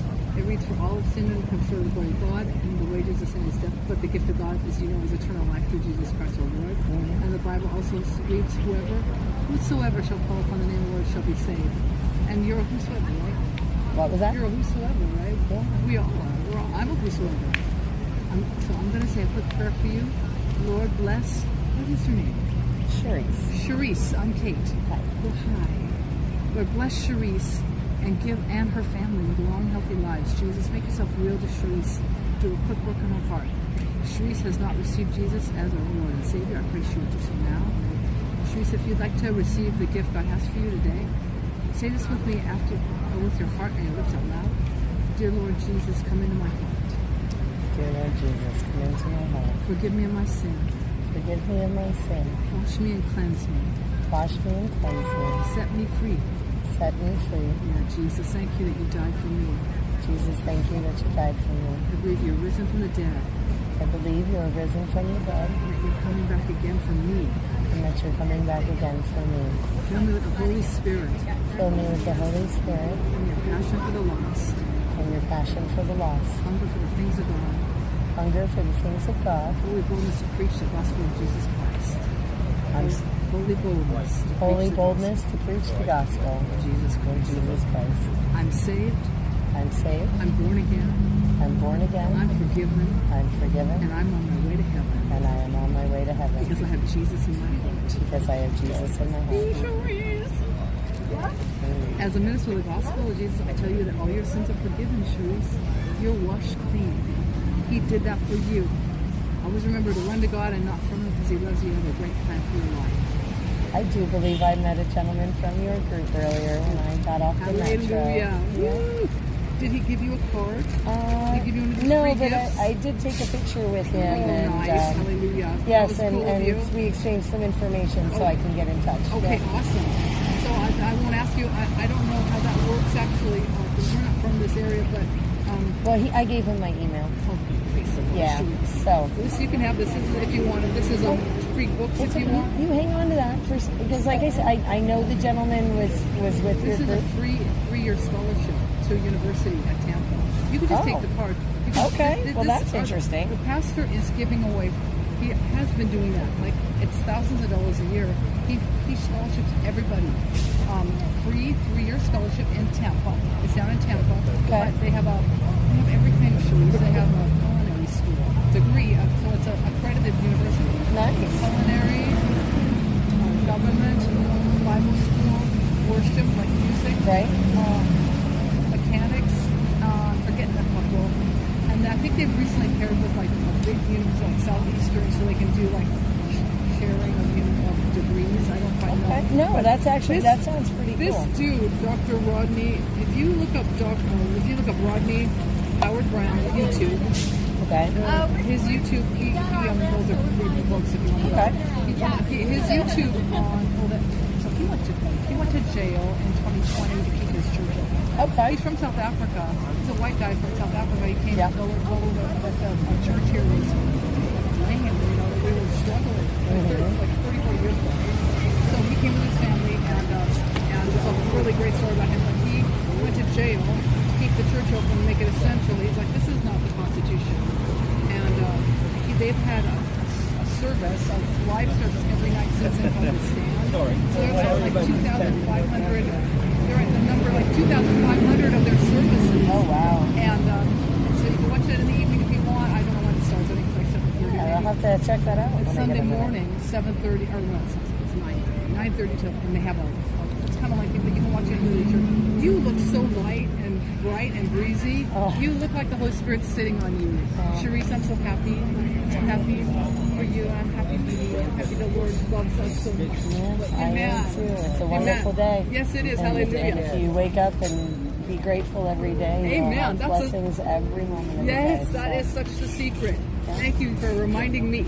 Absolutely. That's it. Take care, guys. Enjoy the rest of your day.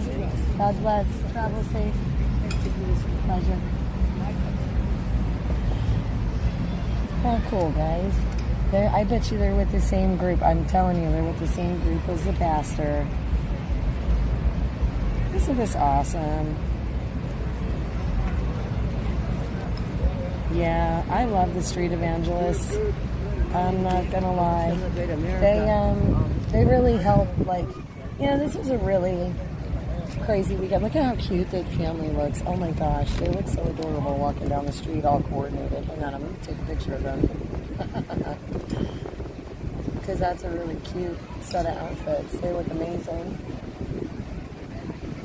But yeah, no, it's funny. Like I said, it's been a rough couple of days, and I've always found that when I'm having one of those days where things are just kind of tough or whatever, somebody comes out of the woodwork like that, and it just makes me remember to be grateful for all the things that I do have and all the blessings in my life, and it's truly wonderful. So it's always a good day, and I'll take prayers any time of the day from anyone, anywhere. Prayers are wonderful and they're powerful. So.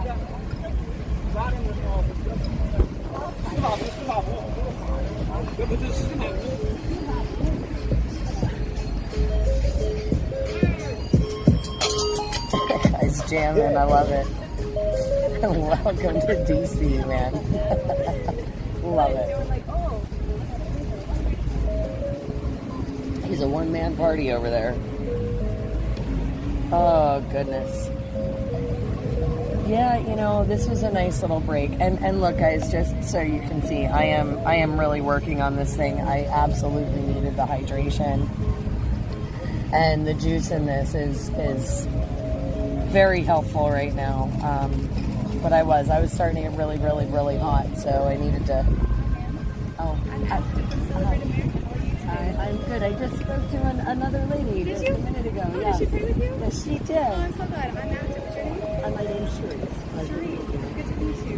Thank you for being here. Yeah. So far, so good. Much better now that I've got something cold. I'm glad that someone came to pray for you. God bless you. God bless, honey. Oh, these people are so wonderful. They are. They're. I guess there's a whole group of them down here today from out of town. And like I said, it started with the gentleman I met when I got off the metro, and just how wonderful to have people pray for you. And there was a guy on a bike with a cross on his thing that said, "Jesus loves you," going down the street. Again, DC is such a cool place, even if you're just sitting here people watching. And again, we are going to start walking in a little bit, guys. I just want to drink some more of this before we start moving. Because, I'm giving my body that chance to quick cool down before we start moving around and make that temperature spike back up.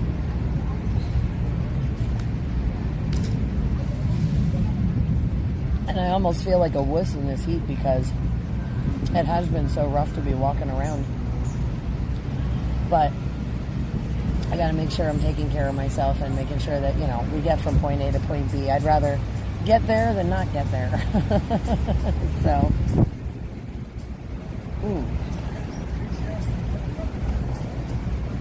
And right now, again, guys, we're just chilling in some of the museums here. We're in front of the Natural History Museum. And just sort of relaxing a little, taking in our smoothie. And then we'll start walking again. We're going to try and go towards the Smithsonian Castle. I'd like to show you guys that today.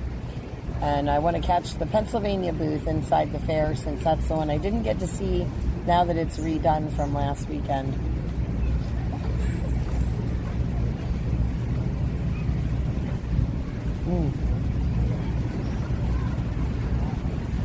I just don't know that I'm ready to get down from the wall where I'm sitting. And it is. It's a really nice breeze in this spot. Like, it was not so breezy over in the street. Oh, wow. Hey, talking about, like, construction stuff. Look at this, guys. Look at all that fencing pieces. And they must be cleaning up where they had it all blocked off for 4th of July. That's what I'm wondering. At any rate, I'm willing to bet that's what they're doing, is cleaning up some of that fencing. Yeah, there's a whole crew of them today. And the guy from the Metro did tell me, he said there's a whole bunch of us today. He goes, don't be surprised if you run into us. And I just thought it was really cool. He was actually wearing a Salute to America badge, a chaplain badge, the first gentleman I ran into. And like I said, I did exchange email and stuff with him just to keep in touch. Because we had a really, really nice conversation. And that was on my way over, like I said, on my way over to Freedom Plaza before we started the stream this morning. Holy moly.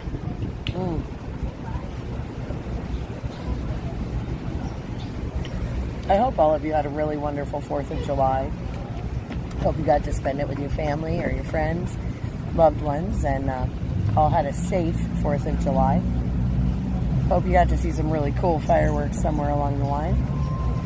And I was really bummed that, like I said, I tried to go live when they started setting off the fireworks down here, and they did. They jammed up my signal like it was nobody's business. So I can't wait to get that footage up later for you guys. Again, lots of other cool little snippets from here and there. For those of you that missed it, though, on Friday night, was it Friday night? Yeah. I went to go catch the projection display at the monument, which they ended up not having on Friday. But I did catch my own personal concert with Leonard Skinner. So if you haven't checked out that live stream, that would definitely be something to check out, guys. Because that was really, really cool the other day. I am going to try and clip that out at some point once I get home and put that up for you guys, because that was an amazing dress rehearsal that for, you know, something that kind of didn't happen, so with that weather. But yeah, it was really cool to hear Skinner play. So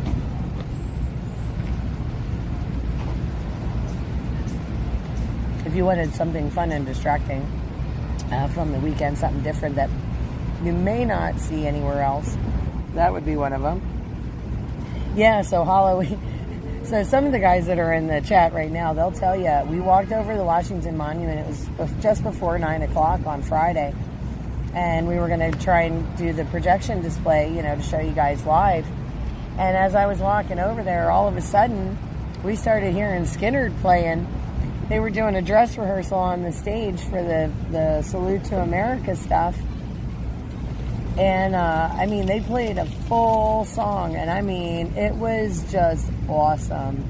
And I have the whole thing recorded now. You guys did go a little bit sideways here and there because, well, I was jamming. I'm not even going to lie. I was jamming in the background. I was, like, bebopping and dancing. I was singing along, trying not to sing, like, loud so I wasn't, you know, messing up your audio, guys, because it was really rocking, though. Yeah, that was such a cool, the private show. That was such a cool, happy accident that day. And, I mean, yeah, we didn't get to see the projection display that night, which kind of sucked, but we definitely got to see Skynyrd. And we got to hear Christopher Macchio and I forget, another lady and some Native American flute players, some big band. It was pretty cool. They had a lot going on for the dress rehearsal on Friday, so it was just a neat part of the stream. For those of you that maybe weren't hanging out with us live that night, if you go back and take a look at it, it was pretty neat. Again, I am going to try and clip some of those things out for you guys just to highlight them and send them out on the socials, but I am going to be traveling a little later today. It's going to take me a day or two to catch up at home, and then I'll probably start cranking out most of the content later on this week. So just so you guys know, have a rough time frame of when we're going to try and get those things to you. Oh yeah, I definitely want to separate it out and post it separate, because there are some, you know, like the way I understand it, they never ended up playing on Saturday. So, you know, I got the only Skinner concert there was. Like, it was awesome.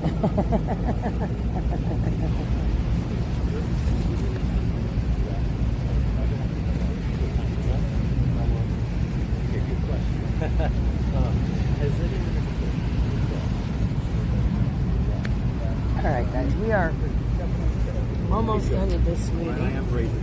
Ooh. And another really random thing just about life in general. This is like the 4th heads up penny I've found this weekend. So let's hope that, you know, it continues to, I don't know, it's supposed to be a symbol of good luck, you know, finding a penny heads up. So we'll see. Who knows? Maybe it's a sign, finding so many of them. Oh, yeah, I can't wait to get home to my AC, man. Like, I'm going to hide for 2 days.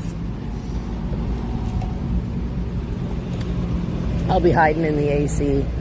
And, not really. I have to, like, mow my lawn and do all the stuff that I haven't done this whole week, you know? I'll have my animals to take care of and all the household stuffs and... let's see. Can we cut across that way? We can try. Let's go down this way. We'll walk around the outside. It's the path a little less traveled. I'm down for that.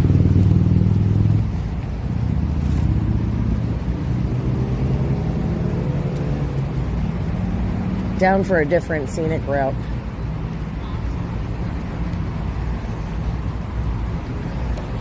Besides, we get all the cool, like, nature gardens here. All the neat plants and things.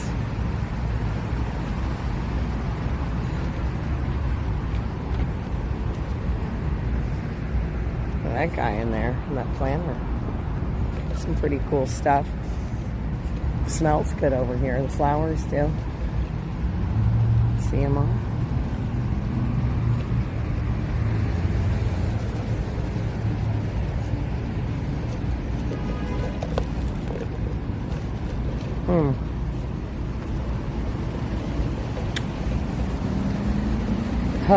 Yes.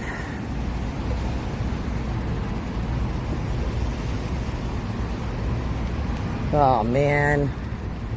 You guys bragging about your AC. Rio is excellent. He is with his Uncle Stitch and cousin Stumpy. And he is having the time of his life. Stitch is really good about taking the 2 dogs, and he takes them out. They've been playing in I guess at the reservoir or whatever, with all the other dogs swimming in the water and sharing bones and having a good old time. I miss him so much, though, when I'm away like this. It is. It's really tough to be away from him for like a week at a time. Wow, look at the bees on the bee balm. How nice. This is very pretty now. It's blooming right now. Some really nice plants in here.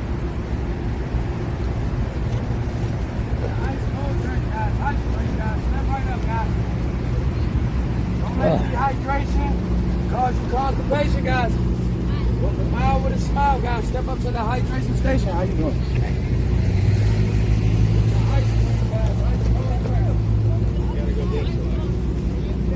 Okay, we're down to the big ice chunks, and I'm not wasting those. So we're gonna like drink them out of the cup.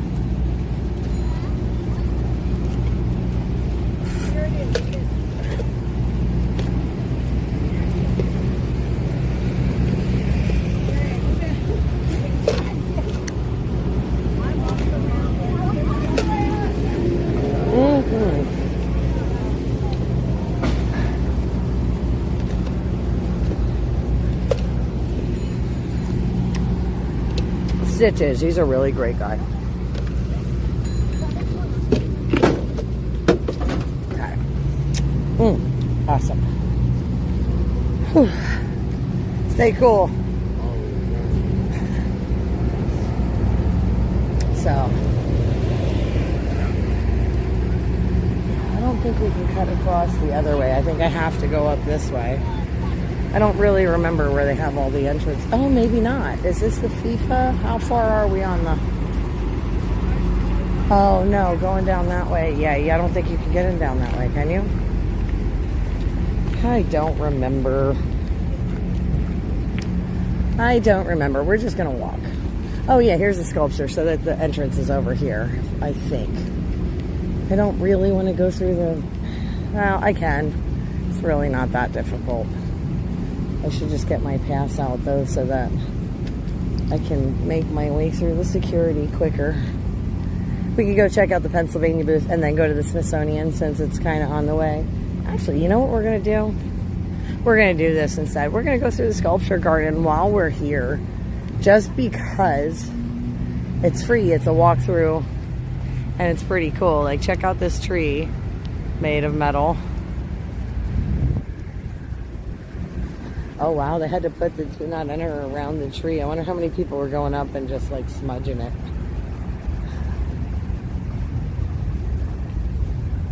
But this is such a cool sculpture garden area. And they all have like little plaques, I think, if I remember correctly. Maybe. They tell you about them a little bit. So, oh, okay, well here.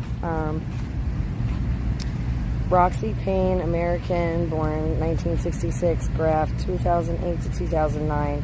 Stainless steel and concrete, gift of Victoria and Roger Sant. So, that's this guy. And it's literally a tree made out of metal.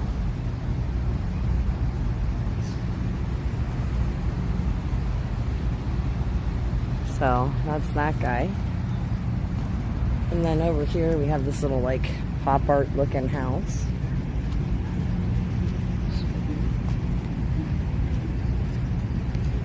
And here, Roy Lichtenstein, American, 1923 to 1997, House 1, model 1996, fabricated 1998, fabricated and painted aluminum, gift of the Morris and Gwendolyn Caffritz Foundation. So that's that like pop art looking house.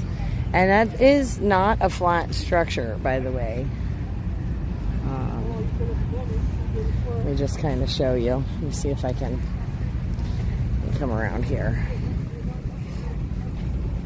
So you can see it is not flat. It's actually like a little corner piece there. Like I said, this is just a cool space. If you've never had a chance to see it. And I know a lot of people walk like right around it. And I just think it's a fun space. Again, I love art. I think it's nice to see. And a lot of people take it for granted when it's just kind of sitting around or whatever. But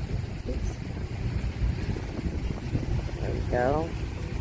I'm trying to take pictures again of these things for you guys so you can put them up on the page. This one here, Alexander Calder, American, 1898 to 1976. Cheval Rouge, painted sheet metal, Calder Foundation, New York. So that's that one. Oh, we have that metal guy over there.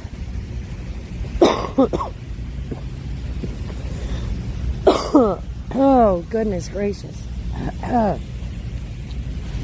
So you can see the Ferris wheel in the background. How cool does that look? And look, they got the fountain running over here. How beautiful is this? I don't remember the last time I saw this running. And look, all these people enjoying, just sitting on the benches enjoying that. How cool.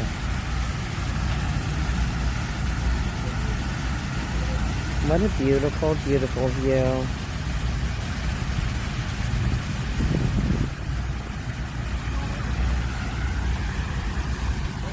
Isn't that something, guys?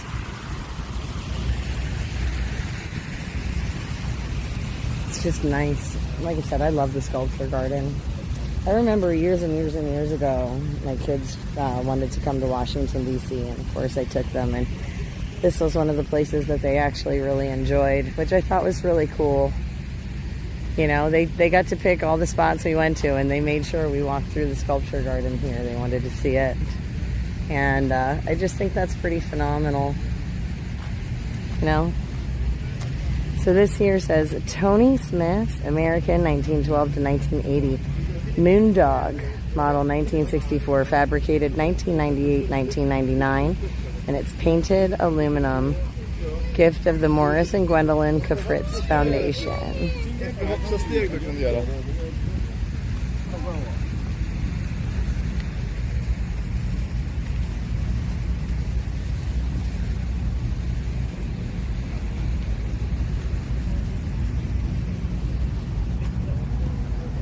And then we have this guy here. Wow. I love the red echinacea. Do you see this? Look at how beautiful. Man, those flowers are gorgeous. Okay, so Richard Hunt, American, 1935 to 2023. Planar and tubular, 2012 to 2020. Welded stainless steel. Gift of David and Lisa Grain. Huh.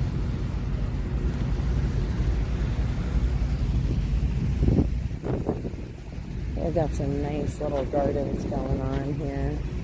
And then you got these guys that, I don't know, they look like a mixture of stairs or steps or, I don't know. But Lucas Samaras, American-born, Greece, 1936 to 2024. Chair transformation number 20B, 1996. Patinated bronze, the Nancy Lee and Perry Bass Fund. Very cool.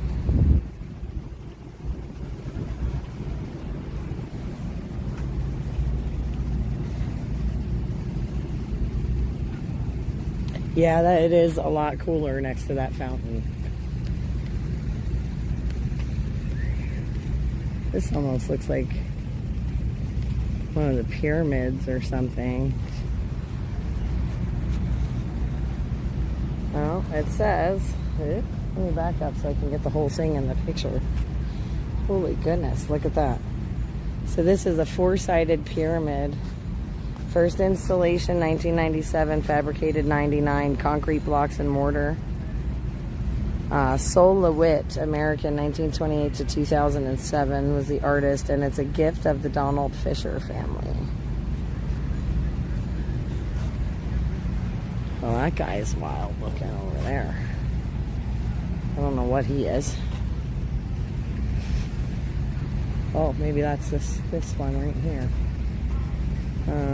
Alfredo Halegua, American-born Uruguay, 1930.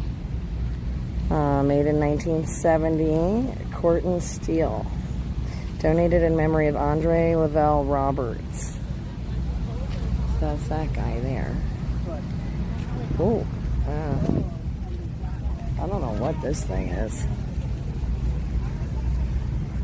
A little interesting,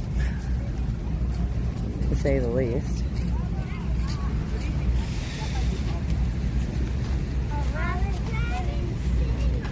And it says Barry Flanagan, British, 1941 to 2009. Thinker on a Rock, 97.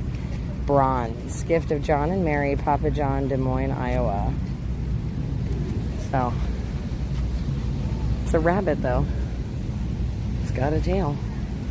Interesting.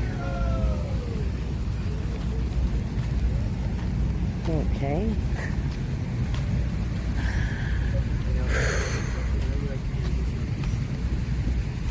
We're gonna go stand by this fountain again, where it's cooler for a minute. Maybe we can get some spritz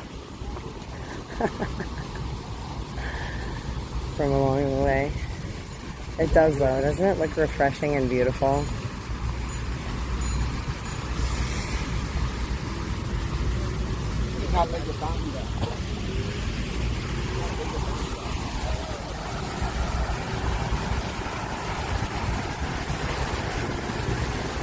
It is so much cooler standing here by the water.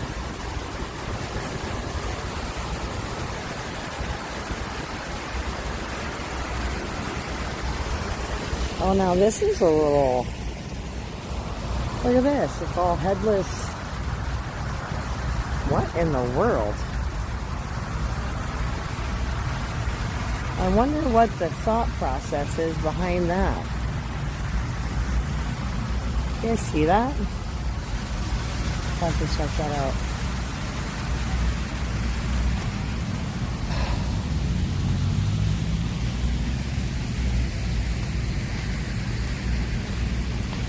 Huele girls. 92 bronze. But they have no heads. Oh, that's so oddly... That's just odd.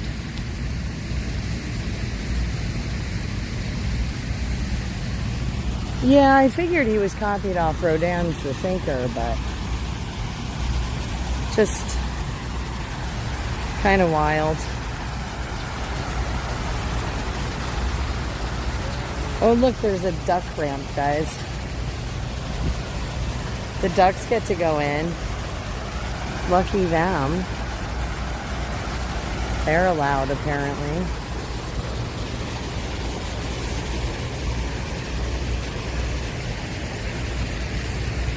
Whew.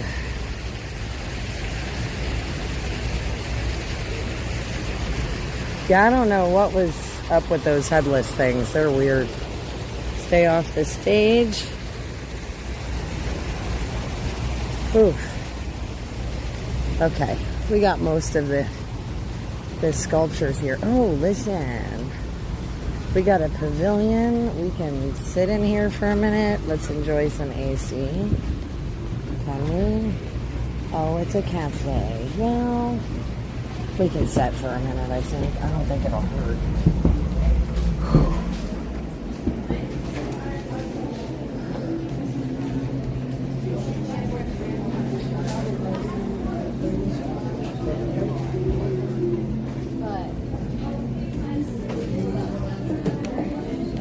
How cool. You can see everything in here. Everything outside from in here. How cool, right?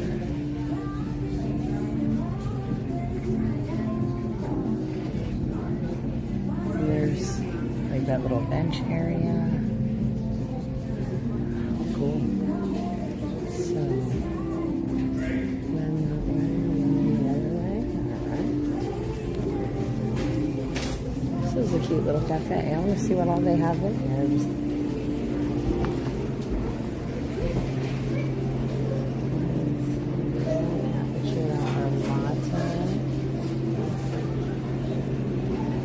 I wish I could remember where the lavender latte was I found last time. Pizzas, sandwiches, salads.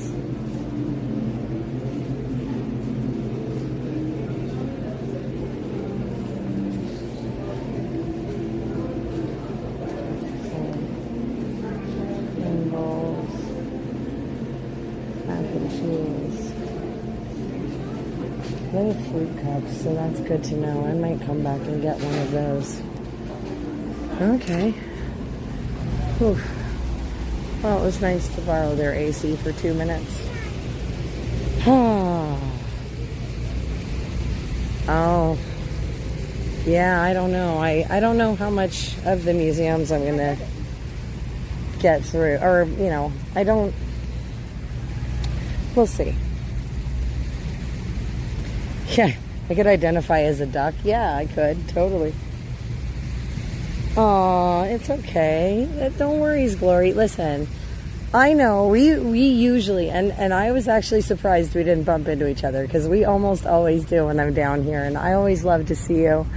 It is always great to see, you know, the same wonderful familiar faces of friends, and, you know, it's, but this weekend was crazy. There's a lot of people, a lot of friends of mine that were down here, a lot of mutual friends of ours too, and just trying to catch up with everybody. I mean, it was almost impossible. It was just, I was fortunate enough to catch a few, but there were so many people here over the last like 3 days, from Friday to Friday, Saturday, Sunday. I mean, just the sheer volume of people made it insane. But yeah, I'm kind of bummed I didn't get to see you either this time around, but you know I love you, and we will see each other at some point. We always do. And that's the beauty of you know, doing all these fun things together, right? Maybe we will. Maybe we'll sneak into the fair first. Oh, I should get my press pass out. That was what I was going to do, and then I forgot. So it makes it easy to get in and through security. Just have to stop and pull it out of my bag in a little bit. I just didn't feel like wearing it because it was one more thing around my neck that's hot. Right? I'm trying to avoid all that.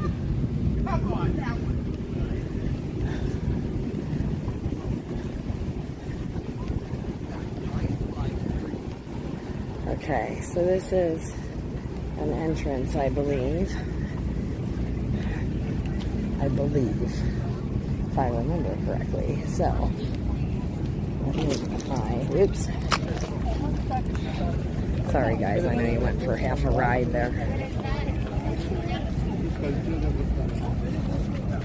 Alright, so this is one of the entrances. That's right. Let me get my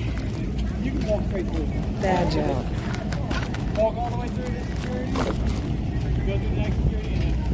Okay, hang on guys.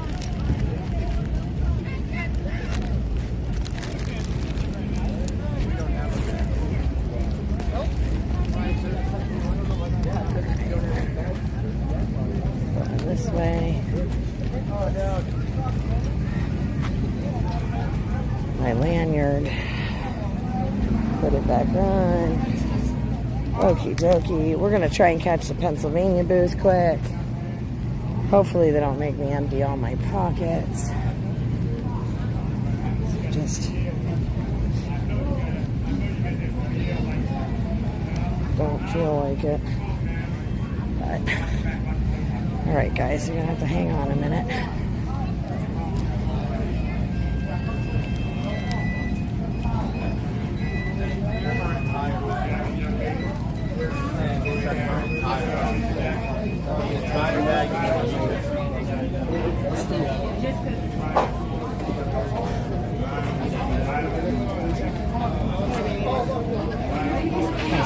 Yeah, I just need to clean your thing. Yep, no, that's fine.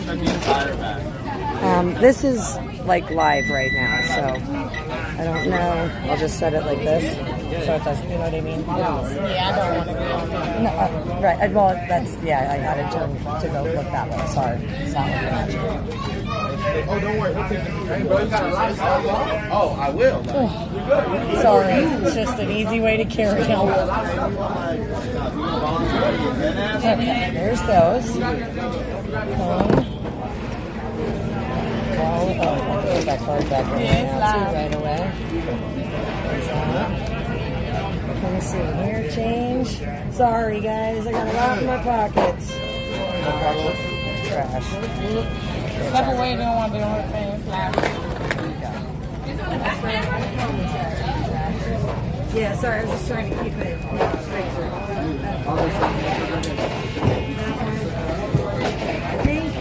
I think I'm sorry.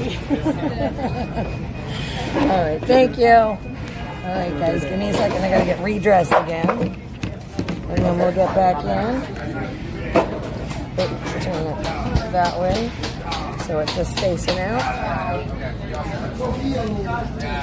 Heavens to Betsy. Okay, there's that. One phone, two phones, batteries going on my hips.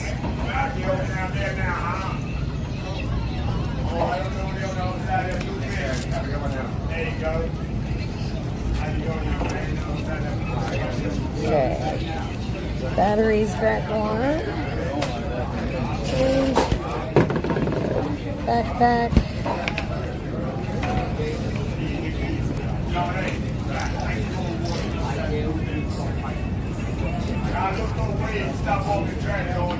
Thanks, guys.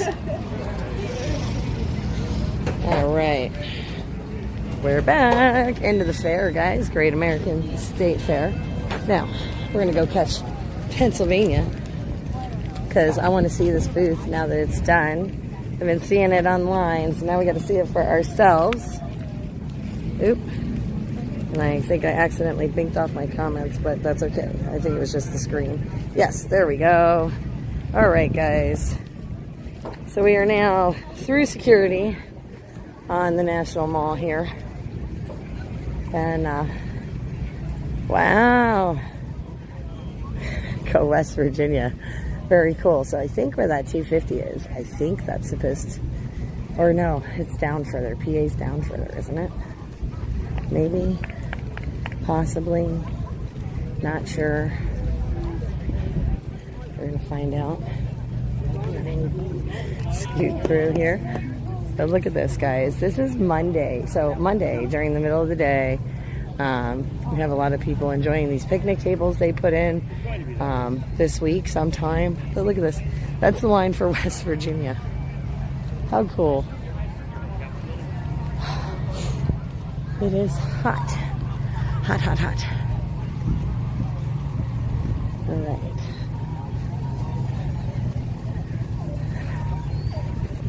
And I'm looking in the rooms here as I walk by. A lot of the rooms look pretty full too today, so that's always cool.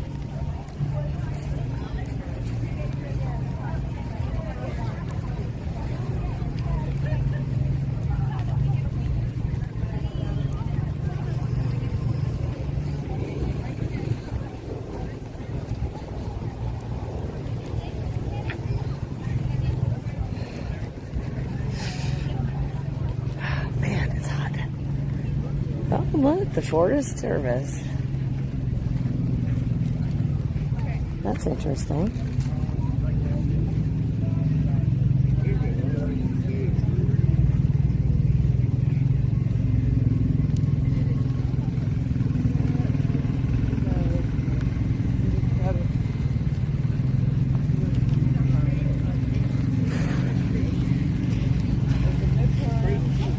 Oh, I gotta plug in my gimbal for a couple of minutes.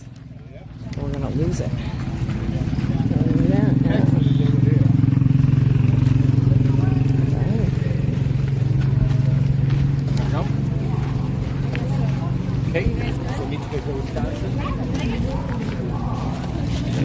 Something going on the stage.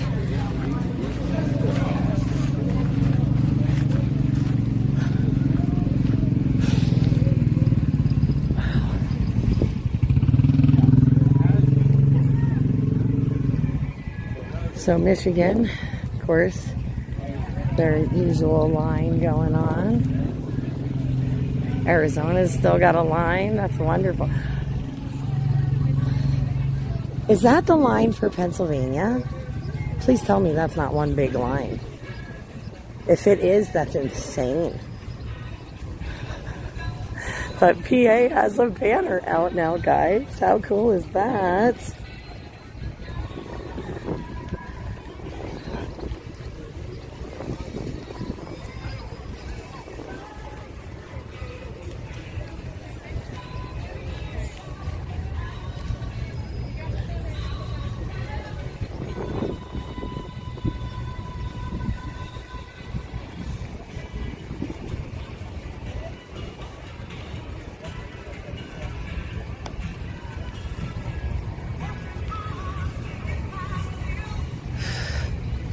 Wow, PA definitely has a line.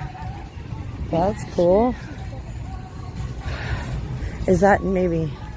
wonder what that line is over there, if that's just people congregating. Ladies and gentlemen, please welcome to the Freedom Stage, your host of the Dr. Oz Show, Dr. Mehmet Oz, and special guest, Michelin star chef, Jeffrey Zakarian. Oh, well. Thank you all being here. Let's go see All right, Dr. Oz. We're going to sit and talk, but I want to make it real clear. Getting Jeff Zakarian to come out today was a massive coup. White House is thrilled. I'm over the moon. You get the whole mall. But the story today is not just about how great food's good for you. We're going to do all that. We're going to talk about Maha Monday tips, practical takeaways that you can use to make high-quality food that's affordable. But what Jeff Zakarian did, which was really earth-changing for me as a doctor practicing in a hospital, where I was told as an intern, do whatever you need to do to take care of the patients, but don't eat their food. And the reason they said was if you eat the patient's food, you'll get sick. I was literally told that. I didn't eat their food, didn't get sick, thankfully, but I learned the patients don't benefit much from it either. So Jeff's going to walk you through what he did at Tampa General that's changed the stage that led to the Secretary's desire to have a pledge for all the other hospitals in America to come on board to follow the food pyramid, which we'll talk about. I'll give him the 20 seconds before you sit about what was so daunting about changing hospital food. Thank you, Dr. Oz. It really was, when you walk in there, the culture had to be changed. So everyone was accepting hospital food is awful, right? And you just hear the word hospital food and you sort of cringe. I cringe. So what I did was I just simply took all the sugar out of the food. I took all maltodextrin, anything in a box, no seed oils. So we cook with extra virgin olive oil, protein, good fat, coconut oil, beef tallow, and no sugar whatsoever. Real food, real honey, real maple syrup. If you want milk, you can have milk. We make our own protein shakes. We make everything you want. And you can get a cheeseburger and a milkshake at Tampa General Hospital, and it is delicious. And the patients love it, and it's nutritious as well. So we're trying to go back to original food, what food used to be before we messed it up in the 70s, basically. I want you to just share something you told me in confidence. Please give him applause. You shared in confidence that there was a concern about whether patients want to go home after they eat this much high-quality food. Yeah, we want to get them out, because the average stay in the hospital, thankfully, is 3 days, a little less. So you have 3 days to capture their spirit. And by the way, when you're laying in a bed in a gurney, half naked in those ugly gowns, all you want is like what you had at home that's delicious. Mashed potato, a milkshake, a burger, mac and cheese. And so we provide that. We provide a real mac and cheese, really ground regenerative beef. And we have that gentleman who does all the regenerative beef here. Yep. So really good food that tastes like it used to taste. And that's what we do at Tampa General. All right, so we're going to share the stage with the World Cup today. You can hear them cheering for us. It's a split screen. They've got the game on next to Jeff and myself, so we're going to sit down and talk for a little while. And then you can take some questions later on if you want. So let's get into the actual meat and potatoes, pardon the pun, of what it took to be able to actually get the job done. And I ask that because most of us training in hospitals don't even think about the food that our patients have. And we also think if we change the food, it's going to be really expensive. Then I learned the food itself is really expensive in the hospital, something I did not expect. So take us through the nitty-gritty of it. So it's a good question because when I got there, I'd never done this before. And I'm a chef and I've run restaurants all over the country. And so I know what it is. I know how to make yummy, delicious food. So in the hospital, there's a lot of rules. And all the rules come from you guys. You make these ridiculous rules. I'll give you an example. I said, well, we're going to have everything fresh. We're going to have fresh orange juice, fresh grapefruit juice, fresh apple juice. So I bought all these machines that grind apples and make juice. I bought that fancy orange machine where you put the oranges in, you've seen it, and it comes down and you get the fresh orange. And when you have orange juice like that, you're like, oh my God, this is amazing. The hospital said, we can't do that because you have to pasteurize it. It means you have to heat it all up and boil it. I mean, it doesn't make any sense. No. So all these rules are the biggest thing I had were the rules that not you, but previous administrations have put on these rules are all like backwards. So since you've changed the pyramid, that helps. But all these rules were like normal things. I can't make an egg sunny side up. I couldn't scramble an egg because it has to be well done. And I'm like, why is that? So my whole first month was like, why? I couldn't serve a pork chop because of the bone in a pork chop. Because, I mean, why? The bone is delicious. They said, well, someone's going to choke on it. I'm like, who the hell is gonna put a bone in their throat from a pork chop? So common sense stuff. We're all common sense people. I'm from Worcester, Mass. I have common sense. So that was my biggest problem. Everybody wanted changes, but the actual rules that everyone had put in place were very difficult to sort of work around, but we did. Let me give a little background on my guest today, because it's such an honor to have him. Obviously an Iron Chef. You've seen his Iron Chef work, which is a competitive and emotionally challenging venue. Close friends with my daughter Daphne, who brags about his prowess endlessly. Daphne's a chef, so I trust her judgment on this more than mine. Best-selling author, restaurateur, obviously very popular on television for good reasons. The Kitchen, another show that he really helped put on the map, and with all that done, I think his legacy to this nation may actually be defined because he went into a dangerous area. And when Jeff speaks about the rules we make in hospitals, the worst rule we have is 1,800 calories, ADA diet, 2 grams sodium. And Daphne has taught me, I think you probably agree, that if you take the salt out of food, and it's not the added salt that's the problem, it's the already present salt, the processed meals that are the issue. If you take all the butter out, you take all the things that actually make it palatable, they don't eat it. And if patients don't eat the food, then we don't get the nutrients into them that we actually desire. So how did you push back on all those rules when they came up? And how do you deal with the financial challenges of ordering high quality meals? So 2 questions, pushback. So first of all, there's about 12 people we work with as a committee, and all of them wanted to change, but they were all stuck in the mud by these rules. And they figured it's never gonna change, this is the way it's gonna be. And I said, we're just gonna say no.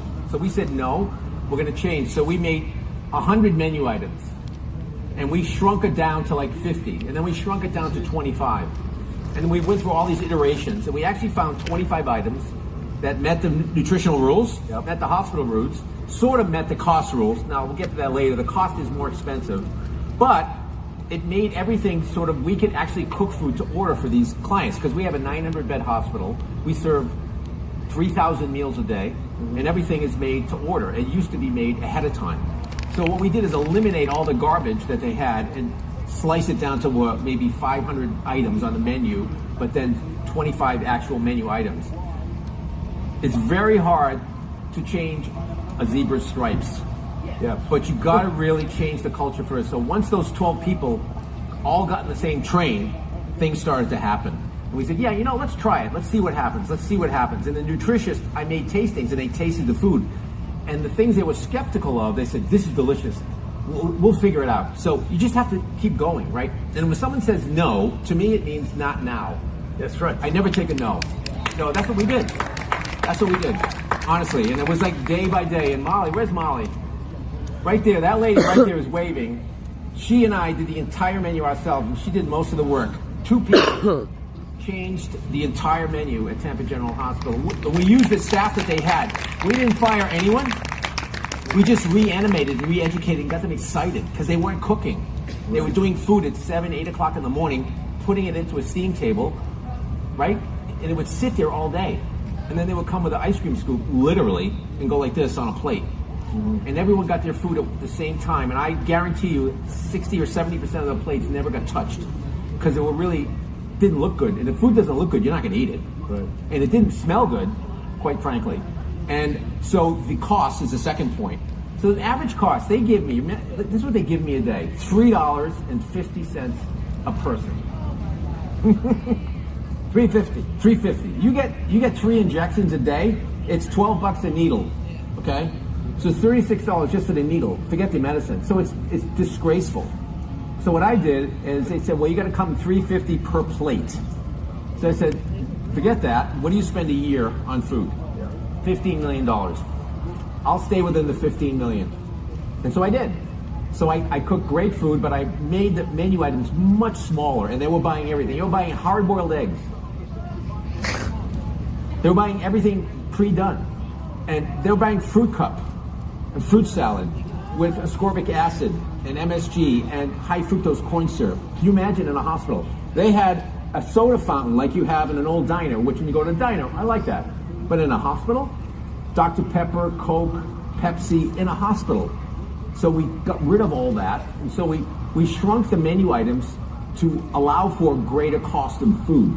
So now we have regenerative beef, pork, grass-fed chicken, pasture-raised eggs. Like a pasture-raised egg means it runs around and eats the grass like this. It eats bugs. And that's when you see a yolk that's bright orange, right? Like your shirt. That's because it's so full of omega-3 fatty acids. And that's the best way to have a chicken. So that's what we do. Less is more. Let me decipher this a little bit. First off, what's the total hospital budget? Not food, total budget. For all the needles and the surgery. I don't know that number, but if the food budget's $15 million, the total budget must be $200 or $300 million just to like feed and staff everybody in medical and all that stuff. So I'm saying that the entire budget of the hospital to take care of people, I bet it's several $1 billion. Probably. Right, so I'm only bringing that up because the food budget is maybe 1%. Oh, it's not even. Right, so the Hippocratic Oath is very clear that food is part of the puzzle that Hippocrates recommended to us. You should always, like Oscar was one of the fathers of medicine, said, don't treat the disease, treat the patient. And if you're going to treat the patient, what you put into the patient matters. And so I'm thinking to myself, if it's under 1% of the total budget, you pointed out the needle example, the needle costs the same as the meal. Of course. So then we should be thinking about the food expense at the hospitals around the era. And even if it cost a lot more, it'd be worth it. But you're saying you did it within, 5-10%? Yeah, I did, because we cut down. They were offering, it was like going into like a cheesecake factory. There were 100 things on the menu. I'm like, why do we need these people here for 3 days? They don't need to have veal parmesan and chicken Kiev and steak frites and all this other stuff. They don't need that. They just want really good, yummy food, and they didn't need it anyway. So they made it, but it was terrible. And a lot of the food comes, as you should notice, in hospitals. Jeff pointed this out. They don't make the food in the hospital. No. It's mechanized in factory, basically. Sourced, so terrible. They make the big trays, the vats, they thaw it, they make it, they freeze it, they thaw it, they ship it, they thaw it, they freeze it again. And meanwhile, when they usually take that ice cream scoop that you pointed to, and it meets the nutritional criteria, the doctors like me right in there, because we didn't think about it. Never crossed our minds, because guess what? We don't have a medical school, a class on nutrition. Well, now you do, right? Now you're quiet. Now we do, but the reason that's an unfortunate reality, most of the doctors out right now never had a class in nutrition. If you don't learn about something in medical school, it can't possibly be important. Because everything that needs to be known about your health, we must have learned in medical school. That's the arrogance of how we think about deciphering medicine. So if we never hear about food and its nutrient value, getting better from illness, come on, it's it's a small thing. It's just what patients talk about. We glad-handed, but we don't actually focus on. In fact, I ran for student body president in medical school and actually won on the platform that we would put a nutrition class in the school, because even the medical students, common sense, knew they needed this, but common sense is not so common in medicine, or frankly anywhere else. So Secretary Kennedy and I have been traveling the country. We came to Florida to launch the Food Pyramid Pledge. So you know the food pyramid, right? We put the pyramid back the right some way. So we have the meats, the pork chops now count as being healthy.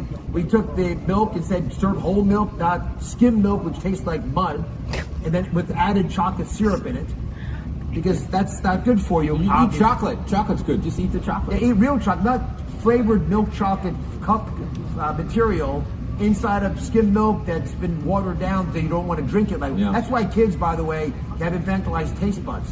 Because when they go to school, they're not served whole milk anymore. That's changing. So you took this whole thing, you wrapped it up. Yep. What do you think about this idea that the secretary's put out there of having a pledge for every hospital in America to copy what you've been doing? I think it's great. I'm just, it's like a pinch me dream that this happened. I did this 3 years ago I was just doing it for my father-in-law who got sick in the hospital, and I said, this is disgusting, to the CEO, John Couros. And thank God for him, John Couros said, write me a proposal, we'll do it. And he did it, and I couldn't believe it. And so because of him, it's sort of, we got together, then you guys came along, and it was like serendipity. It's like things just happened at the right time. I don't think this could have happened 10 years ago, but it's happening very fast now, to the degree there's actually a hotline. I sent it to you. There's a hotline we can call. I don't know where you call, but I think it's a medical institute. You call and you can report the hospital for not serving healthy food. So it's going very fast. By the end of 2028, 2029, all the hospitals are going to now have a recommendation of nutrition that they have to serve to get their rating. And JACO, which is a community rating service for hospitals, they're going to now, I'm working with them, so there's 10,000 hospitals. If you want to get a good rating, the food as well as the medicine is now part of that rating. You cannot ignore the kitchen. They used to just walk by the kitchen. Yes. And now, whatever you're serving is fine as long as you're using this $1 million machine on someone to cut them open and it works properly. We're going to give you an A. Now you have to do everything. So it's a very holistic approach, and I'm very proud of that. For instance, it's the most important thing is holistic. And I mean, I grew up. I'm Armenian, and I grew up. You're Middle Eastern, so I grew up with like food my mother cooked, and it was always the cheapest, most delicious food ever. It was the worst cut of the beef, the worst cut of the lamb. It was the crappiest vegetables that weren't expensive, but somehow it was delicious, and that's exactly what I'm doing for hospital. Because when you're laying in that gown, you're scared to death because you're alone. And I don't care how many visitors you have, you're alone, you're scared. I see the people's faces, they're like, I just want something that makes me feel good. And food does that. So we're going to come out in a few minutes and do a little town hall out there so you can gather around and we'll take some questions from folks. So I want you to start collecting those ideas. I'm going to pivot now to very practical news you can use about the food you make for your family. Because ultimately you win the battle for health, not in the hospital gurney, but you win it at home, in your kitchens, your living rooms, your bedrooms. So what are we eating there and how do you make this work? You've prepared meals for presidents, for celebrities, for athletes. What made you fall in love with food and what makes you keep coming back? It's the family. My family cooked food every meal I had since I was a kid, a baby. And we didn't go out to dinner, we didn't have any money. And my mother and father and uncles and aunts cooked breakfast, and then we talked about what's for lunch. At lunch we talked about what's for dinner. It's like Italian, right? All you do is eat. The stove never was off. So I never knew that actually happened, and my wife's family is Italian origin. Who's Italian here? Yeah. I mean, you're literally planning Italian the next meal while you're eating the current meal. How does that work? Is that and Armenians do that too? Everything. So I lived on leftovers, so I had the original meal on Monday. Seriously. And by Friday, I had no idea what the original meal was because it had morphed into fucking 5 meals, 5 or 6 fabulous sort of meals. And that's what we did, and it was for no money. So it's the same thing. That's why I fell in love with it, because it was so delicious. So, I got to know you a lot, and obviously a huge fan of all your work. You're a brilliant creative mind. You could have made luxury homes, you could have run spas, but you decided to use your creative talents in food. Yeah. I'm just curious what makes chefs, some chefs need to be food people because that's the one thing they're really good at. Some surgeons need to do one operation because that's the only one they're going to specialize. Yeah. Yes, but you could have done, you're peripatetic. Yet you decided to focus on this. What is it about food that delivers to this audience in ways that so many other items could not have? I don't think I'm alone. I think if you look at the entire Food Network world, all the people you see on Food Network love to take care of people. And that's what it is. I love taking care of people. I love sitting them down, cooking for them, hospitality, and feeding people, which is like the most intimate thing we do as human beings. We like cook stuff, you put it in your mouth, and you eat it, and we raise you, basically. So I don't know what a better job is than that. Quite frankly, I'm the luckiest guy in the world. So to be able to do that, I'm so happy. You took your game up a little bit. You didn't just make really great food. You make great food that's good for you. Not every food, but you've done that really well, especially of late. There is a general belief that healthy food's boring food. How many of you think that? Healthy food's maybe not quite as good. And there's some. Yeah, it used to be. I agree with you. It used to be boring, right? Celery, carrots, vegetables, salads. Who wants to eat that? I don't want to eat that. I mean, I eat meat 4 times a day. 5 times a week I eat. I eat protein, I eat eggs, I eat like butter, I eat cheese, good cheese, I eat really good, healthy, full fat, avocados and a lot of fruit and all that stuff. But it used to be like, they used to tell you, don't eat that mac and cheese, don't have a burger, have a salad. The salad is interesting, but there's no nutrients in a salad, quite frankly. It fills you up, but in 1 hour you're hungry, right? And anybody who knows that.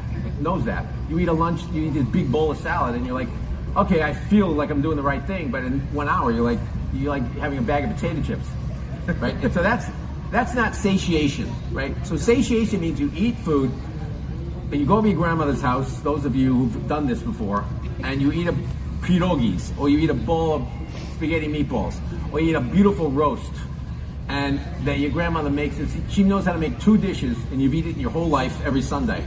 And at 4 o'clock you eat it, and at 5 o'clock you can't stand up because you're so full. But at 10 o'clock, you're not snacking. You're full. You're fine. That's what's called satiation. You're full, and you're full because those nutrients have gotten to you, and you're happy. Yep. The right fat, the right protein, and all that is old-fashioned. This isn't science. This is like old-fashioned, nutritional, original food. So that's basically what I do. I've never done anything different than that. So I thank you for those kind words, but I've been doing the same stuff. So I've been working in French restaurants, and most of the food I cooked is on the menu at TGH. That's at Tampa General. It's pretty much similar. How do you train your taste buds? For people like me who have fairly pedestrian taste buds, I can understand when something tastes wonderful because my wife is a great She's chef. great, and your daughter's a great chef too. Thank you, but you're at a different level in your ability to appreciate what might happen. Is that years of training? Yeah, it is. Being a fan. It is, but if you grow up with food from your mother and grandmother, and at 4 years old they're making stuffed grape leaves. Yeah. When you're 4, and you don't know what the hell that is, it's round and you used to eat it, right? And it's delicious. It's yummy, right? So I grew up with yummy food. I didn't know what it was, but I recognized yummy, and yummy is like, when that last bit of mac cheese on the bottom that's crispy and delicious, and it's real cheese, and that's yummy. And that fills you up, and it's really good for you if you have good cheese, good milk, and pasta that's not bleached flour, and it's not GMO, and it's aged 6 to 8 weeks at least, and it breaks down slowly. That's when you go to Europe, you eat pasta. You can eat pasta for 2 weeks and go to Italy. You come back, you've lost weight. Because when you eat that pasta, first of all, you get 400 grams, which is a third of what you get here. And second of all, it's unbleached pasta. So it breaks down very slowly in your body. You don't get that glycemic bang. And then Why do we sleep. bleach our pasta? Shelf life. Shelf life. Stays forever. And it looks yellow. So if you see yellow pasta in the box, I won't name names, you don't want to have pasta that's yellow. That's color. There's food coloring in it. Wow. You want to have the stuff that looks like sand, gritty, and off-colored beige. It looks like a bad carpet. That's good pasta because it's real semolina flour. It's not bleached. Water, and maybe olive oil and sea salt, and that's it. And then they dry it for at least 6 weeks. And so really good pasta is dried for a long time, and it relaxes all the proteins. When you eat it, you don't get that. When you eat pasta, then you'll sleep in a half hour? You don't get that in Italy. Right. So that's what you eat. So all that stuff we used to do here, we lost it. So food isn't the enemy. It's what we did to the food that's the enemy. And that's the problem. All right, rapid fire question. Yes. What simple lesson can everyone borrow as a chef? A little tactic around the kitchen that the average person out there, a couple hundred people out there, what would they do? A couple of things. Buy the best ingredients you can afford. Don't buy anything in a box. And shop the aisle of a supermarket around. Don't go in the center. That's where all the junk is. The single ingredient that's most underappreciated in the kitchen, it could be a utensil if you want. Ingredient or utensil? It could be either. Do both. Salt, vinegar, baking soda. Baking soda. Baking soda. It's a miracle thing. Just because it makes it basic, obviously. It's basic. It's a base. It's great for your stomach, gut health, fermentation, vinegar, baking soda. Not just leaving it in the fridge to get the odors out, No. but actually use it. 100%. It's a miracle, baking soda. What's your favorite utensil in the kitchen? iPhone. I don't know if you saw this, but Daphne, my daughter, made a video. She was asking, I never cook anymore without taking a video of it. Like, what's the point of living without video? She was asked by one of the large language model AI companies to just show what a chef could do if they could actually just ask a ChatGPT, whatever company it was, a couple of questions for AI. And it actually, usually you guys know all the answers. But it turns out there are a few times when that AI offers some improvements, and I hope so. She was stunned, and then Elon reposted it because he couldn't believe it was true either. I think most of us are. What was it? What was the question? She was making a casserole or something, and there are questions that come up like what should I add baking soda? How much? Should I add it earlier and later in the recipe? Oh. What temperature? We always say 375, 20 minutes. Well, maybe it's 360 for 14 minutes. Yeah. You don't actually know. Yeah. And there are ways you can actually make it the way a pro. Because you say that when you look in there and you check it and you see it's browning. And yeah. I feel it. You feel it. Feel it. Feel it. Yeah.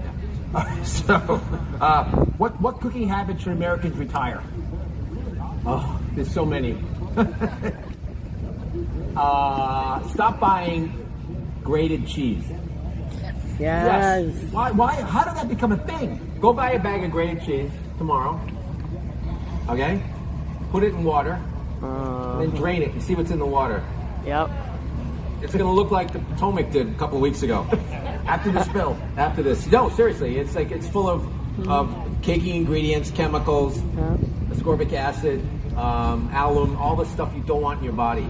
Get a block of cheese, half the price, and grate it yourself on a box grater, which costs $10 at Amazon. That's one thing. If you just think about simple things that you buy, we're all lazy. I'm lazy too. Trust me. But make your own mayonnaise. Yes. Don't make your own ketchup. Just buy ketchup without sugar. Make your own mayonnaise. There's great condiments on the market now without sugar. There's a great movement of doing clean food. So we're blessed to have this. But like, make your own mayonnaise. It's very easy. Grate your own cheese. Simple stuff. Simple stuff. And the freezer is your friend. My freezer is full of frozen foods. Frozen fruit.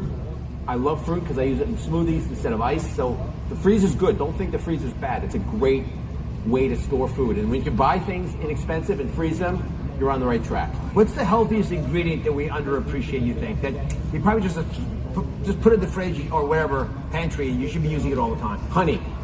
Honey. Unpasteurized. Or Unpasteurized honey, local honey. It's easy to buy local honey. And by the way, local honey is inexpensive. And it's the greatest thing for you. It's a great sugar. It's great for your metabolism. It is, you can make honey ice cream. It's sugar instead of honey. It's great for your glycemic index. It's delicious. It's sweet, and it's amazing. So honey is like, we have 3 or 4 kinds of honey in my house all the time, and it's like I think one of the base ingredients of life, like salt. Salt. Doesn't matter what kind of salt. Sea salt. 2 kinds of salt. Kosher salt, which is not Jewish salt. It's salt blessed by a rabbi, and sea salt, which is the salt in the ocean that dries. Those 2 you use. You use the kosher, it's very inexpensive. Use that for cooking. And the sea salt you use at the end to sprinkle on your food. Right on cue. Oh, yes. So Salad Niçoise has many of the ingredients you've been speaking about. Yes. And you cannot go wrong with this. So I'd love, and we're going to videotape this so you can make it at home. We'll put the recipe online as well. Dan, come on up here, get from behind us. It's better. I don't think you go that way. Maybe he knows things I don't know. It's amazing. All right. So, anybody know what a salad niçoise is? Raise your hand, all of you. What is it? What? No. Niçoise. It's from Nice in France. And it's a basic salad. This is like, when I tell people a complete meal, this is a complete meal. Nothing here, with the exception of these. We're going to walk you through the ingredients. So nothing here with the exception of the eggs and the potatoes are cooked. This is all store-bought. Okay, so we have fresh herbs, we have lemons, we have capers, we have little pepperoncini. I love these. You get these in the Italian restaurant. I love these. We have olives. I use olives without the pit. In Europe, they have it with the pit. So when you go to Europe, you eat it, you break your tooth. Yes. I've done that before. Yeah. Pro tip. Check for pits. Onions. These are charred peppers from a jar. We have tomatoes. We have eggs that I hard boiled, which is boiling water, put the eggs in, 12 minutes, take them out, cold water, crack them, 12 minutes. And tuna. Now, in niçoise, you'll see niçoise on the menu in a lot of restaurants, and they use fresh tuna. That's a no-no. It's going to sound weird, but this is really good tuna. This is jarred tuna, and this is cooked in olive oil. Tuna has an astounding amount of omega-3s, fatty acids. It's one of the best foods you can eat in moderation, because there is mercury in tuna. You have to be very careful. A lot of people eat sushi all the time. You can't eat it every day. Who's checked their mercury level here? You have to be checking mercury over. Yeah. Seriously. Well, you might want to check it once in a while. Cilantro, there are other things that might help a little bit, but if you don't know your mercury level, just cut back a little bit on the tuna. You can eat other fish that don't have as much mercury in them. The younger the fish, the less they've eaten other fish, the smaller they are, they have less mercury in them. I had a mercury problem. I got a letter from the State Department of Health. You did? Yes, because I would eat a lot of sushi, and I love fish. And they said, it's not quite where you want it to be. And mercury poisoning can make you a little bit cuckoo. There was lots of other side effects that you don't want to get involved in. Super easy, your body clears it naturally, usually, but sometimes you don't clear it as well. Okay. So I went the other day, Molly and I went, we checked out McDonald's, okay? So, a Big Mac or double cheeseburger, fries, Coke, drink, simple stuff. How much do you think that costs one person? $20. $10. 15, 20. Very precise. $15 to $20. $20. You got that little. Depending on where you are. Some McDonald's are more expensive. It's shocking. So let's say $15. All of this here is $9.50. Oh, Everything here. So people tell me I can't cook at home. I'm in a food desert. I never believe that. You're not in a food desert. It's the United States of America. You got Instacart. You can get anything you want all the time. It might be a little more expensive, but you can get this kind of food. And this is shelf-stable food that's good. Olive oil, tuna, shelf-stable. Peppers, shelf-stable. All things cooked in olive oil. So we're going to do this. So, very simple. We have some lettuce. This is the most expensive thing of the salad. And you don't really need lettuce in a salad niçoise. Traditionally, there's no lettuce. But we're going to put some in anyways. This is red leaf lettuce. So you're going to help me, Dr. Oz. We're just going to put a little salad dressing here. Would you shake that up? So this is olive oil, vinegar, salt, pepper, mustard.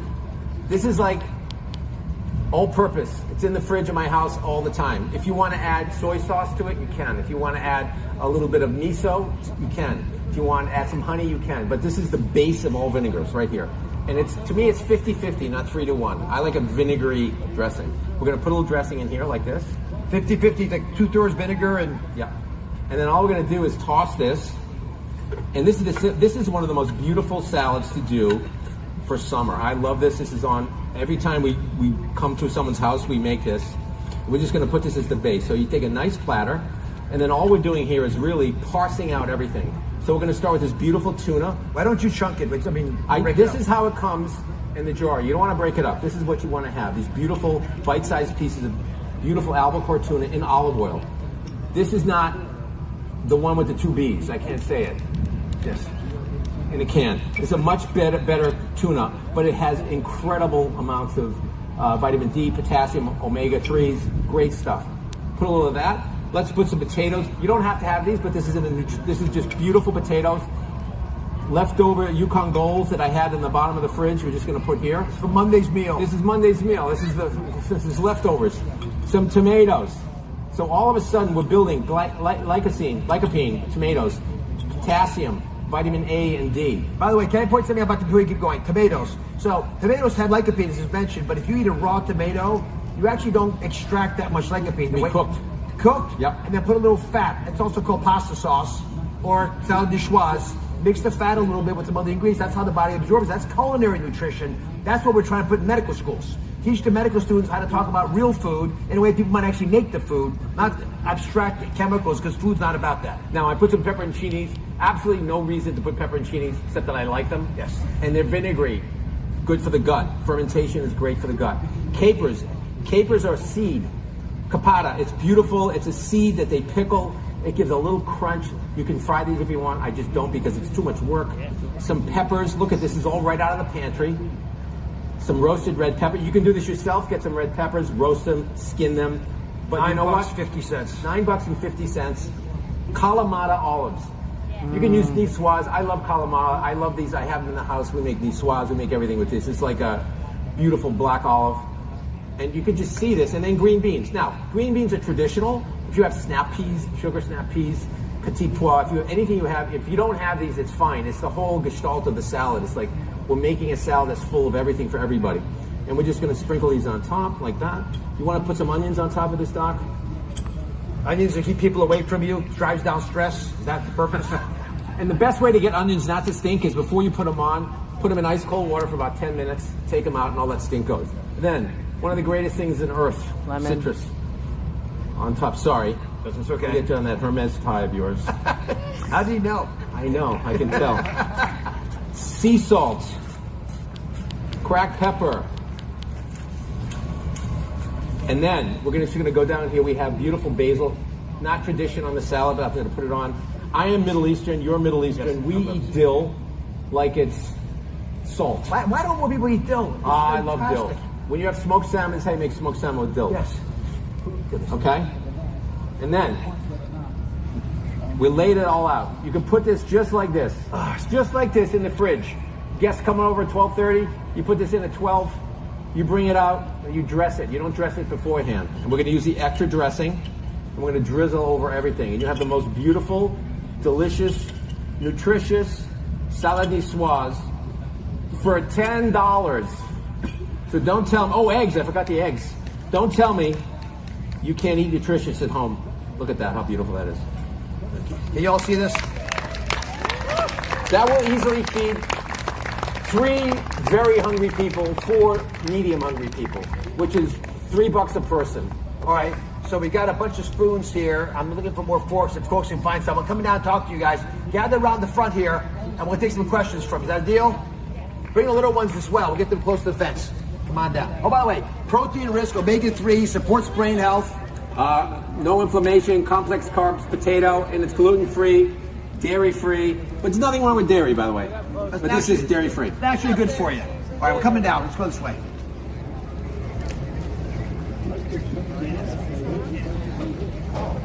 It's warm out here. Are we coming down? Oh, okay.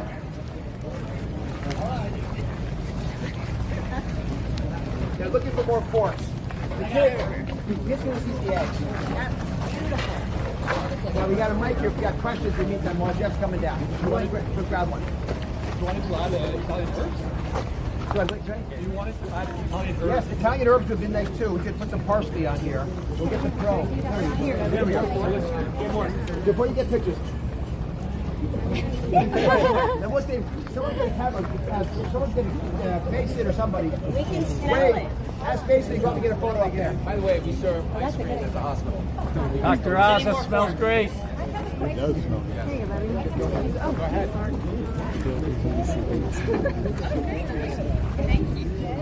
Dane, stay here. We need you at the mic. We got a plug over there. That's good. One second. Now, guys, before you answer that question, everyone turn around here. Look up at the camera. And look happy. And we have one more guy coming up here.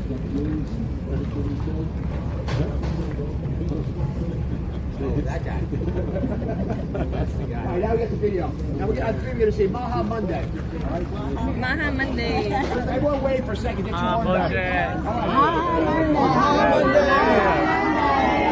We're saying Maha Monday. We're going to do it together though, like we're a team. So you say 1, 2, 3, and then Maha Monday. Ready? 1, 2, 3. Maha Monday. Woo! All right, then we need a whoop at the end. Let the kids go. One more time though. Ready? 3, 2, 1. Maha Monday. Happy they're well fed. Question it looks like. The question is, for example, I'm a mom of 3 kids. And the kids go to school every day. Does that mic work? Yes. Hey, put the mic to the How will prepare a healthy food for the kids? Well, you need to plan.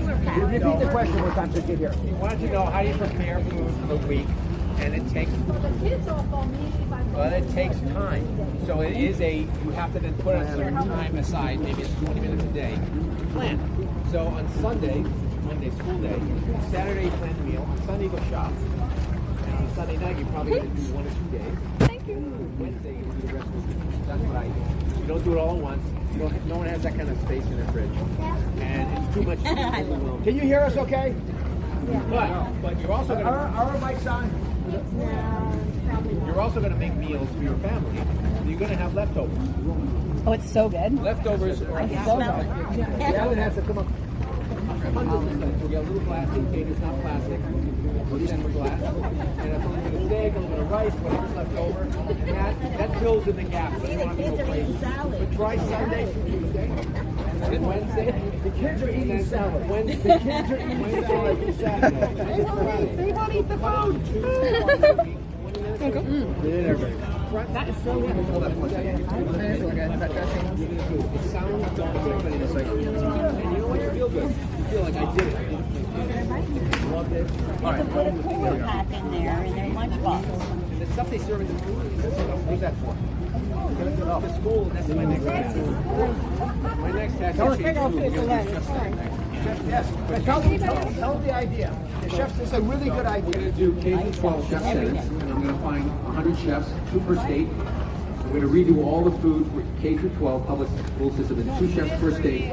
responsible to curate menus for the entire state. Wisconsin's going to focus on Wisconsin, Nevada, two celebrities, big time chefs in each state. We're going to make the menus. We're going to use the budget. Get up in there. Thank you. Think about this idea. Chefs from each of the 50 states to make their local food that's always been good for them. That's what they ate 50 years ago, 100 years ago. Let's not homogenize it. Some things are probably wise to spread. But not all things are worth spreading. I go to state fairs all the time.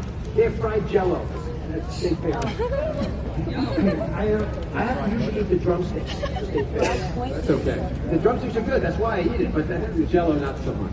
but the fried Oreos. I've had those too. Yeah, I don't get smiles. That's all you pickles. Yeah, no, it's the Jello. The problem with the fried Oreos is when they fried it. Yes. That's what makes you That's sick. thinking granular right there. The what? Homeschool. Well, that's another problem. But what has to happen is you have to find out. That's really your job, right? So you're going to do what she's doing. You're going to split the week in half and cook for your family, and then you're going to have leftovers plus actual meals that you actually plan. And don't forget, you're planning one meal a day for them. If you're not planning breakfast, well, you're going to cook breakfast or something, and you're going to send them with lunch, and they're going to come home to dinner. No, but well, you can do that. That's actually, I think that's actually All right, better. guys, that was actually What? pretty You got cool. We're gonna tomato on let your them head. How did you do that? do whatever. It's starting to get really toasty over there. Oh no, but so I That shop was twice a day, few twice a minutes. week for my kids, Sunday and Tuesday, and we plan the meals for everything. I do everything, all the cooking, all the shopping of it. But if you do that, definitely cool. It's hard the first time, and then you. Definitely cool that we had Dr. Oz. That pesto is going to make lunch for Tuesday. But we're going to go check out this PA booth Make risotto for Wednesday, and that leftover. while we're here, because that was what we came to do. Let's check out this beautiful PA booth and see it all redone. It's not like it doesn't have like that. Eggs and bacon are the best thing in the world. Eggs. Yes. Oh, wait here. Yeah, I heard him say it. Bacon's the best thing in the world. Yes. There are so many foods that are made in the United States that are also sold overseas, and the ingredients are made in other countries, but they're allowed in the United States. What's it going to take? Well, we're working on that. Holy You're mackerel, right. guys. So It's what you said is a warm lot out of- here. We have a lot of food here. We And we do. We want to see this Pennsylvania booth. And dying to see it since we were here last week and it wasn't set up. They only got it set up last Monday. It's going to take probably a generation to get rid of it all. There's stock. It's insane what they put in the food. Like there's the best Cheerios. Our Cheerios. You can actually guide your friends. I was told they didn't show up. No, it's terrible. Listen, it's a big There's an exhibit there. And so once you remove that, see, I always say, why would you want to take that out? It's half the ingredients. There's nothing that didn't show up. We're misinformed. That should not be. Ooh, my crispin. Which little one?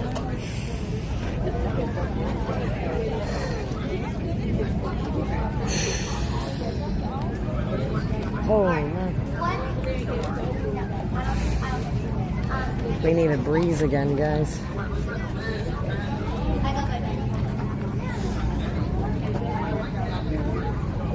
Shoot.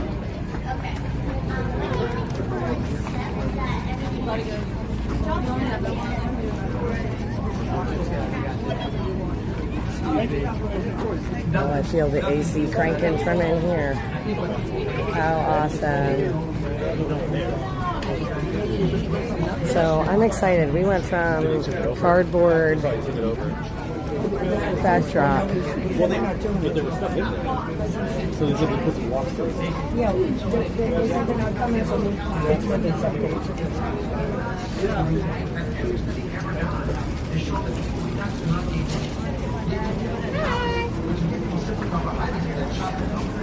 Alright guys, the much anticipated booth.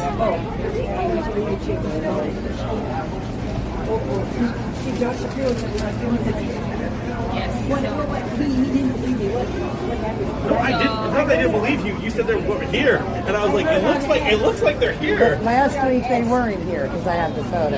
But last Monday they were wheeling this bell up in here. Yes. So last night. Decorated last Monday. Yep. The governor decided that Venmo was going out last minute to protest. All right, guys. So this is holy mackerel. Pennsylvania has a changed.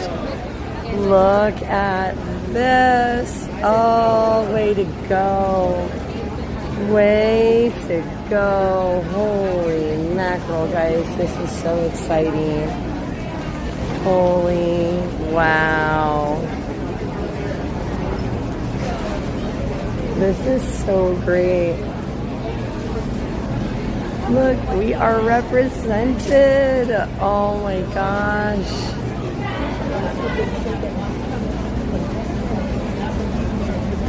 Oh, look, Dietrich's Meats. Oh my gosh. Oh my gosh. That is so cool.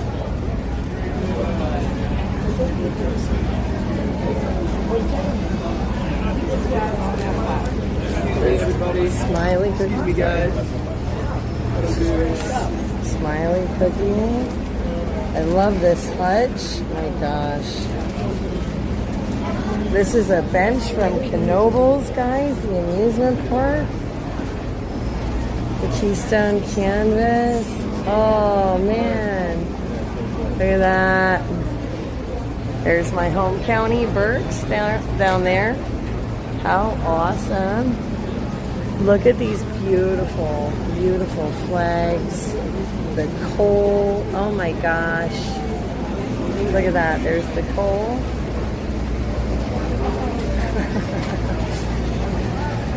Wow, cool. Wow, guys. Are you seeing these flags? These are phenomenal. Wow. Yeah, huge shout out to the senators for getting this put together. This is what I was talking about. We've got a replica Liberty Bell. Oh my gosh. Historic Mifflin Farm, Zimmerman Center for Heritage, Columbia Crossing. Wow, look at this. Pennsylvania's greatest story. I don't think I saw this yet. We're going to take one of these. Cool papers here. Learn something new, maybe. Look at this incredible kerchief. Features a map, oh my gosh, a map of the 1876 Centennial International Exhibition, which took place at Philadelphia's Fairmount Park. Portraits of George Washington, William Penn, Thomas Jefferson, and Ben Franklin are placed at northeast, south, and west positions. What's really peculiar about this example is the unique ruler printed border, likely added to appeal to both men and women alike. I knew of no other instances of this feature on any other patriotic textile. Holy cow, that is stunning.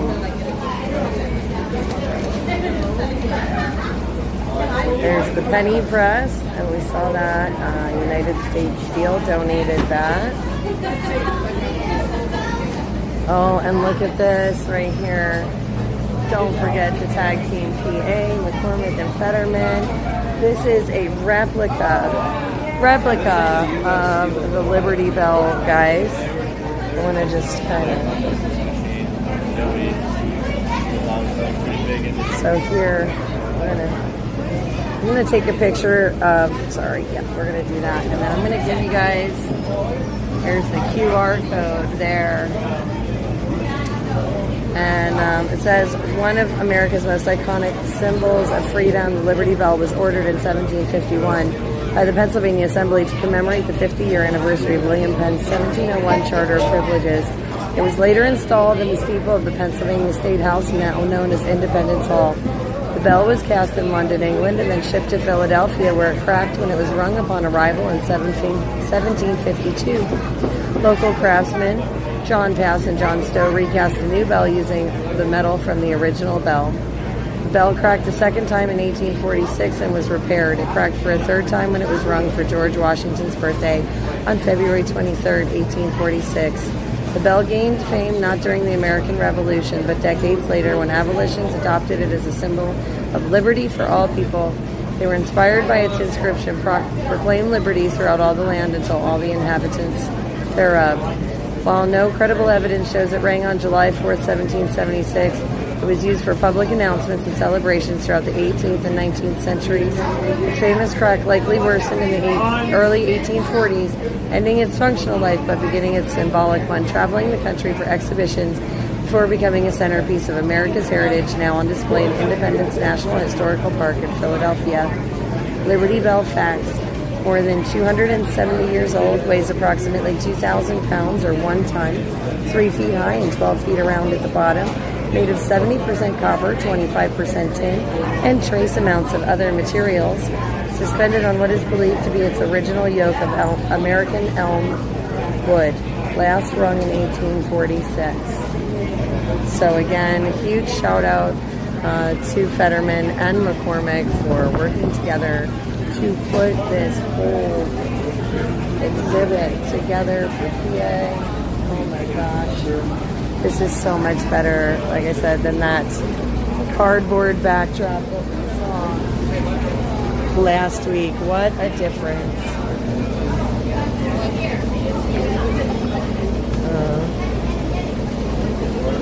These flags are just incredible, guys. Like, it's just absolutely incredible to see. I mean, look at all these flags. This is a flag collection, man, that I am seriously jealous of. How incredible is this?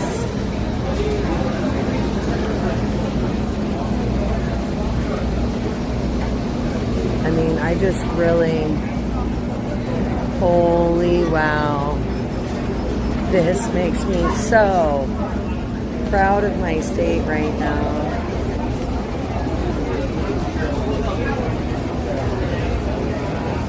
Really does. And look at this Pennsylvania flag. Oh my gosh, that gives me goosebumps. There are replicas of the Liberty Bell. I don't know if it's all 50 states, but there are definitely Liberty Bells across the United States, and there are 2 bells in Pennsylvania. There's one in Allentown. I think it's Allentown or Bethlehem. It's in Lehigh County, PA. It sits where the church where they actually hid the bell for a while when it needed to be hidden. And so yeah, there are other bells. How incredibly cool. These flags, this PA flag is made of silk, it says. Oh my goodness. Wow. 1874. So this flag is from 1875 to 1890, somewhere in that ballpark. Look at how awesome. I could cry. I'm so happy about this. This just is so incredible. And this looks phenomenal. Holy moly.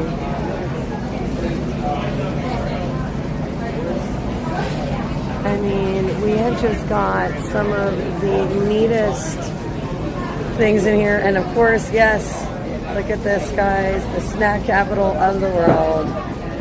That is not a joke. We take our snack food seriously. Whoa. Oh man, I wish, how do I get this without the glare? You don't. Oh my goodness.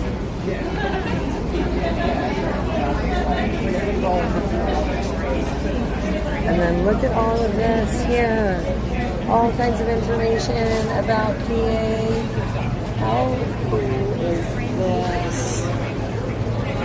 Look at that. All kinds of places to go, things to see. This is just phenomenal. I wish I could get this without a glare for you guys, because that's cool. I cannot seem to get it without a major glare. That's such a shame, because that is really beautiful, guys. You got to see this in person.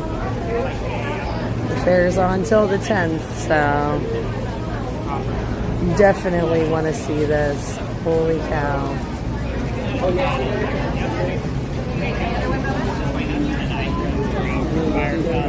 Oh, cool. Yeah, it was crazy. I mean, we kept the doors closed.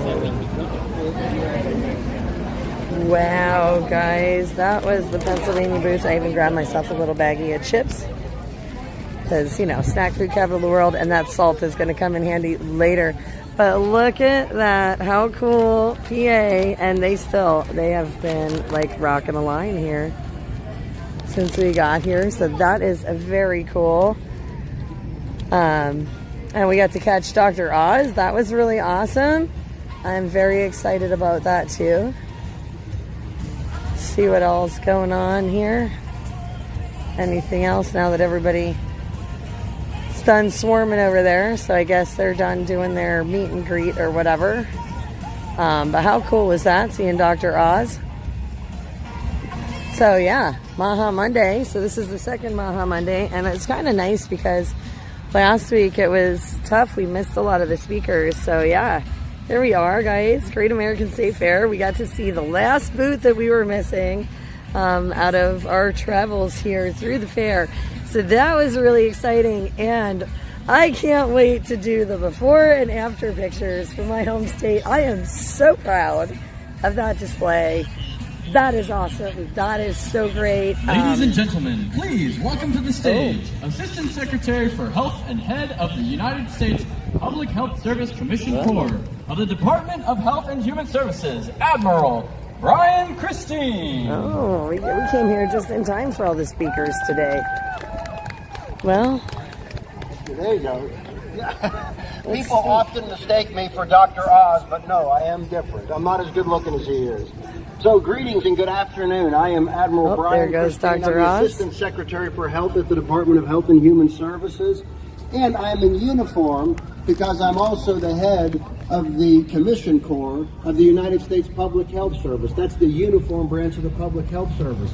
My public health service officers in uniform are everywhere around this country. We staff clinics, we take care of babies, we take care of adults. We are in the front lines. We've got public health service officers that serve overseas. My officers serve at Guantanamo Bay with the Marines and the Navy there. We've got public health service officers in Africa right now protecting American citizens from Ebola. So I'm proud to wear this uniform. And it's an immense honor to join you at this time in our nation's history. Because you all know at this moment that's upon us, it's a great significance not only to our country, but it's a great significance to the entire globe. It's a great significance not only to Americans, but for all of humanity. Because all who love liberty and they hate tyranny, they love America like I know you do. 250 years ago, the greatest experiment in self-government the world has ever known was set into motion on our shores. 250 years ago, a nation conceived in liberty and dedicated to truth that all men are created equal was born. And it was through the blood, the sweat, the sacrifice, and the determination of those who dared to push boundaries of human achievement and unlock unprecedented prosperity that we did form a shining city upon a hill, the United States of America. That's right. Let's hear it. But you know what? Our nation can only be great if her people are healthy. The epidemic of chronic disease that is crippling our population is a threat right here on our shores and right in our homeland. But I want you to know that under the leadership of President Trump and Secretary Kennedy, we are determined to conquer this threat. But today I want to focus on two groups of people who really are at the highest risk. And first I want to talk about our children. because our children are our future. If we don't keep our kids healthy, America won't be healthy. Really? Because the chronic disease crisis isn't only limited to adults. Sorry. 21% of American children are obese. 15 million of our youth are suffering from a condition, obesity, that puts them at risk of an early death from heart attacks or stroke. And shockingly, the number has tripled since the 1970s. Believe it or not, 1% of American youth have diabetes. And you might say, well, 1% is not so bad.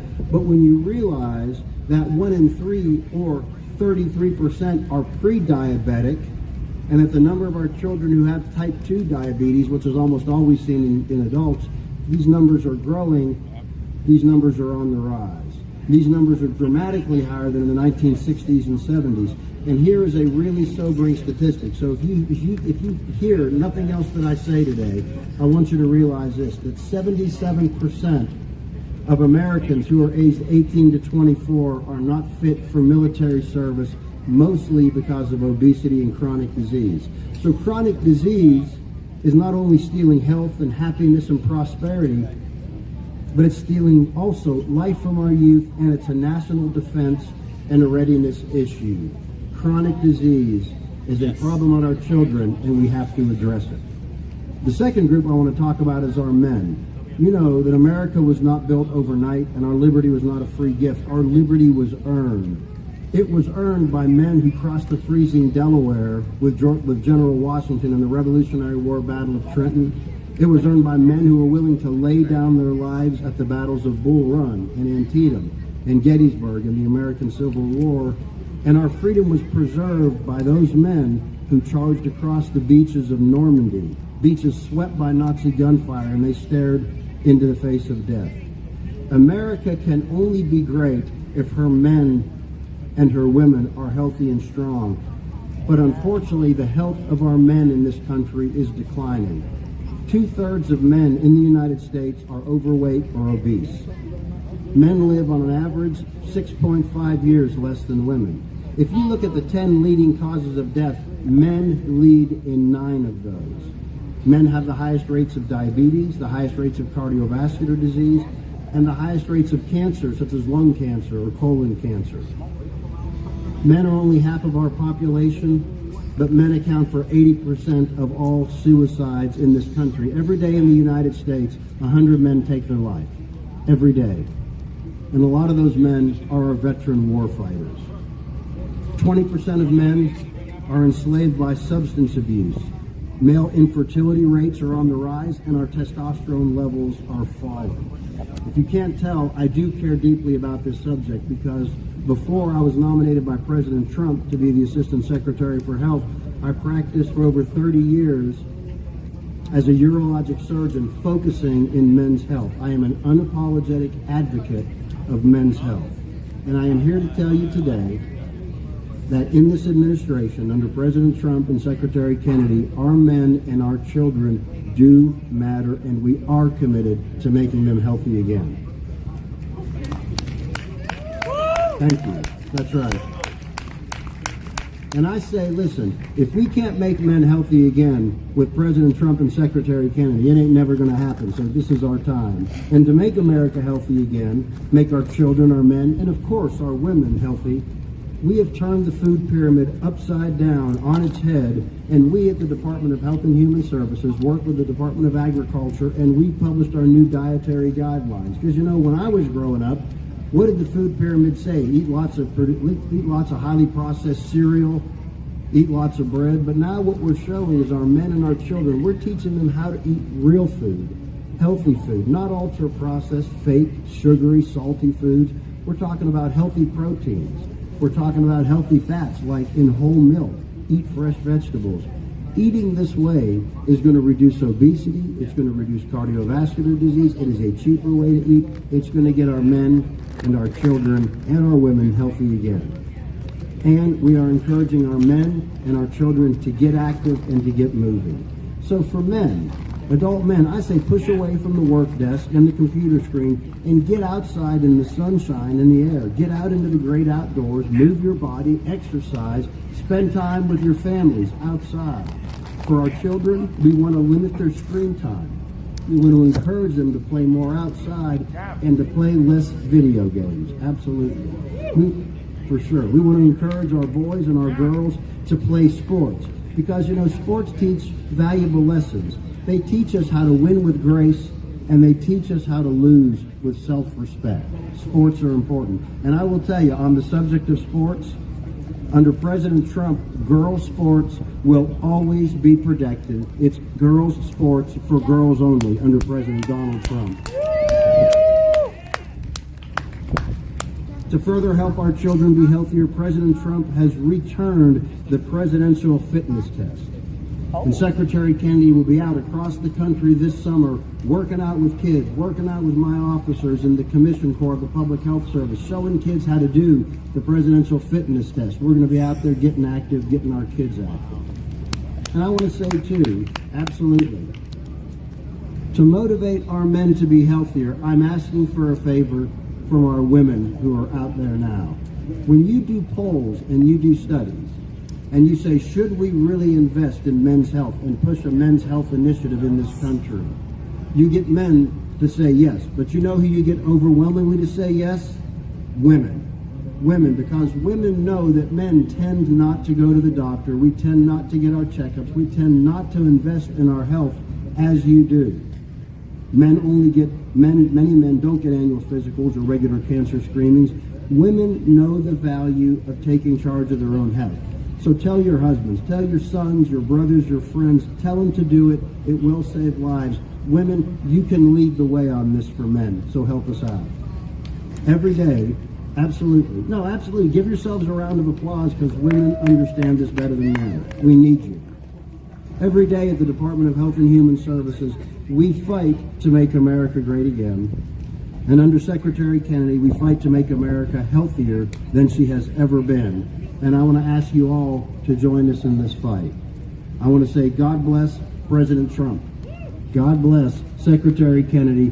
God bless all of you. And God bless the greatest country that has ever been, that is now, and will ever be. Thank you very much. Ladies and gentlemen, put your hands together for, from the Department of Health and Human Services, Admiral Brian Christine.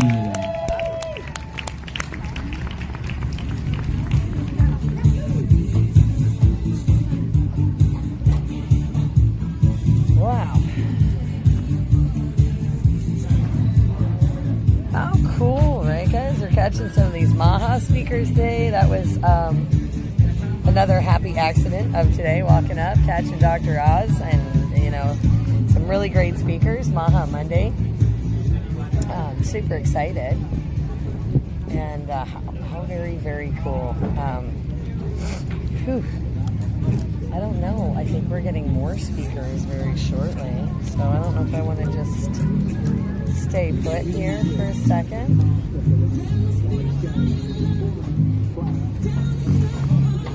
Let's see, because they're setting up the stage. So let me flip you around. You guys can watch what's going on. Oops. Show ya. It's over there doing like a hello meet and greet thing. It is incredibly hot in the sunshine.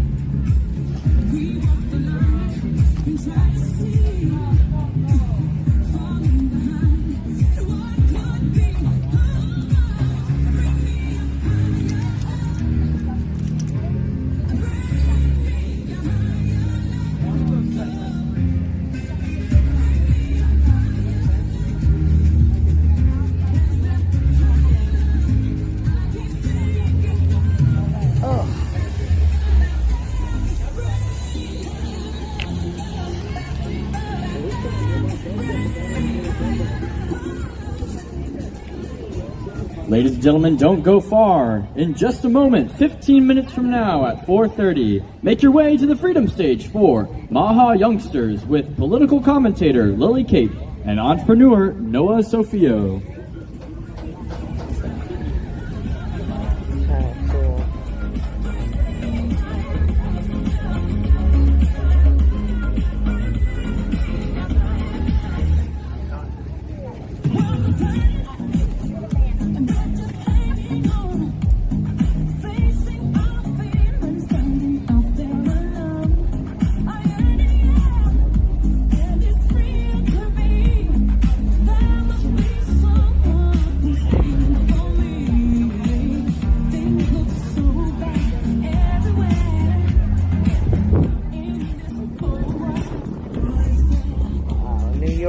booth has a crazy line. Look at this, guys. There's still a lot of people here today for a Monday.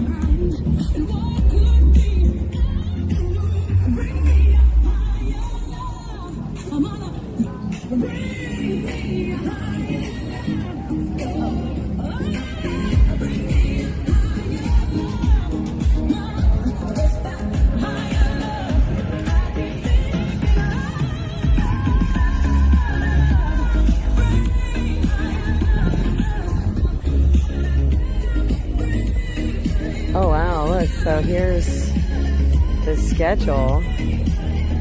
Wow, Betty Johnson tonight.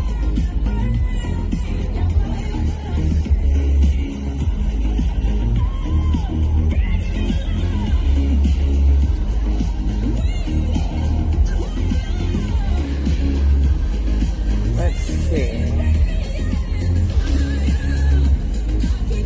What time is it? 4 o'clock. Surrender men's health channel, yeah. For Admiral Brian Christine. Okay, so this is the Freedom Stage. Got it. 4:30 Maha Youngsters 5. Okay. Oh, Callie Means is going to be here tonight at 6. How cool is that? They're having panels. Oh, 5 o'clock. So they're doing the panels at 5. I won't be able to stay that long, but gosh darn it. That'd be cool. I haven't seen Callie in a while. I think that's neat. We got here in time for Dr. Oz. Very cool. Oh, Callie did an interview earlier today at 1. Oof. Please don't mind me, guys. I'm yawning a little. It's a little crazy. It's been just hot. That's all. I gotta find some water, actually. There might be some over here. I don't know. We're gonna find out. We're gonna see if we can find some water, guys. Because I need some. I forget. They did have some over this way the other day, but who knows? At this point, we're just gonna see. Oh, maybe not. Maybe no cold water right over here. Okay, that's only an exit. That's not what we're trying to do. So we're gonna go the other way for a couple minutes.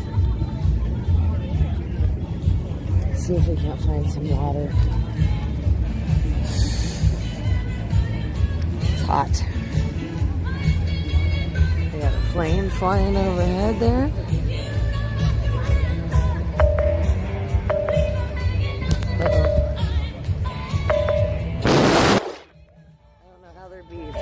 Okay, I don't know how there'd be any foreign material in there. That's wild. Phone's getting hot, guys. Let me see. Try it again. Plug it back in, maybe.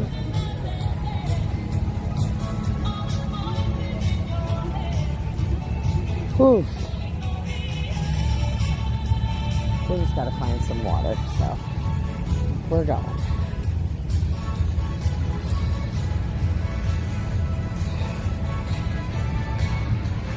Yeah, I'm gonna try. Oh shoot, they close at 5, don't they? Crap. I don't know if I'm gonna make. Man, I don't know, guys. I don't know if I'm gonna make it all the way down there with this heat. I gotta get water. I have to. Or yeah, so I don't know that we're going to make it into the Smithsonian today. Shoot. So, maybe it's open till Labor Day. So, but I got to get water. That's more important at the moment. So, sorry guys. I don't know. If we hadn't watched Dr. Oz, we probably would have made it into the Smithsonian. If I hadn't stopped for Dr. Oz and that gentleman from the,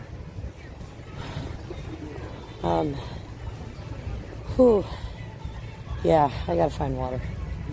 We gotta find some. It's too hot. It's just standing in the sun.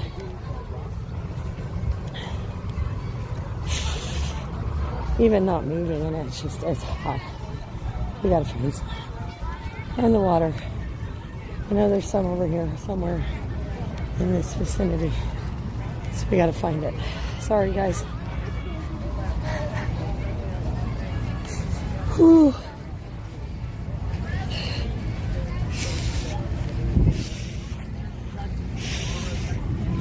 Oh boy, do we need some water.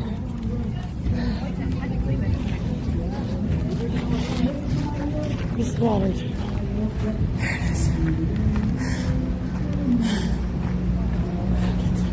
Get some water. That is a necessity.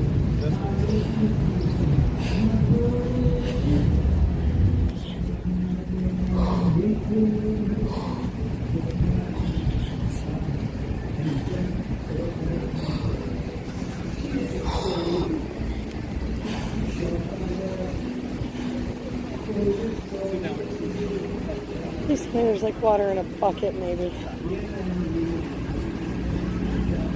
Oh, and coolers? Okay, that works too.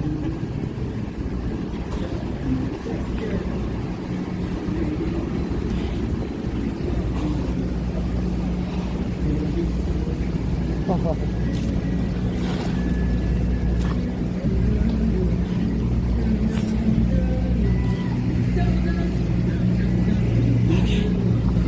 Shade.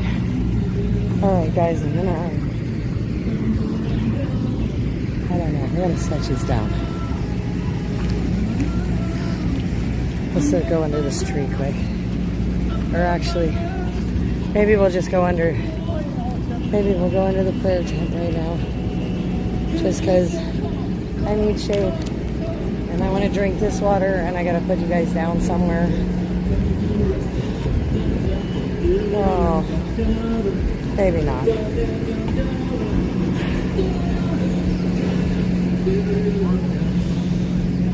Oh, here we go. Here's a bench that is unoccupied in some shade. I need a place to set you guys down for a minute. Like this is the important part. It's water.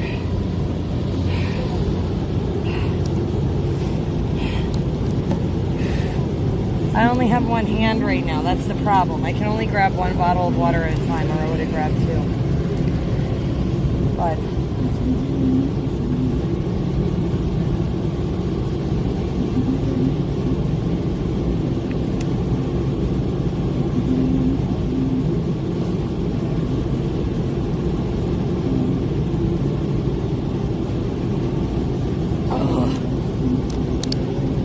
that bottle of water is gone. Just so it's gone. Ugh. Sorry guys, like the direct sun is just, the heat is so incredible in that direct sun. And it is, it's a little bit much.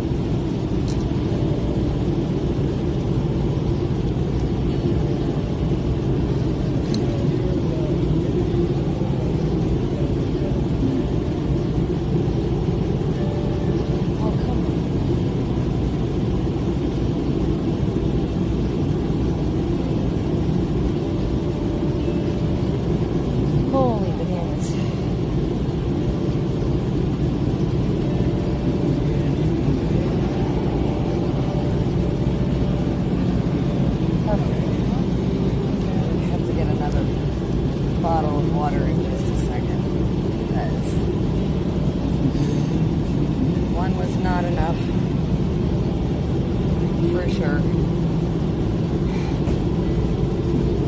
Yeah, I do apologize guys, like it is so hot and I'm having a hard time today. Like I said, breathing and stuff. This heat's been incredibly challenging this whole weekend. Last weekend too, but more so this weekend. I mean, we were triple digits. I have got some great tan going on from this week. But this heat makes me feel very winded, very tired.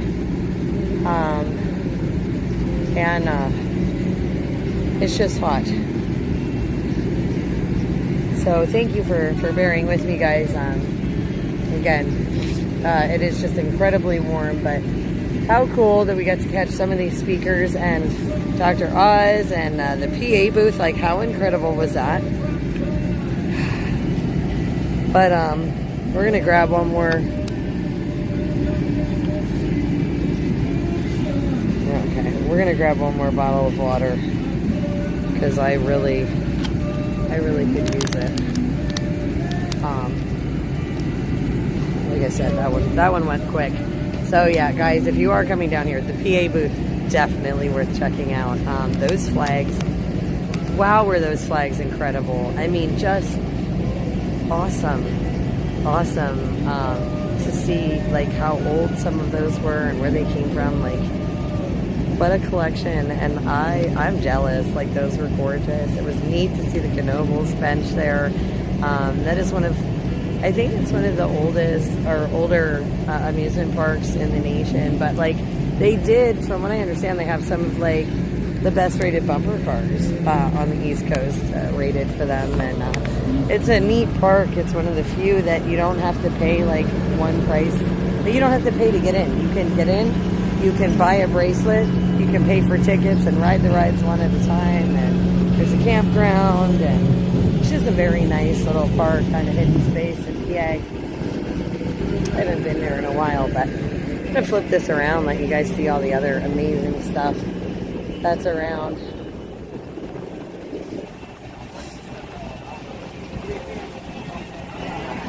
Like I said, we're gonna grab one more bottle of water because that first one went quick.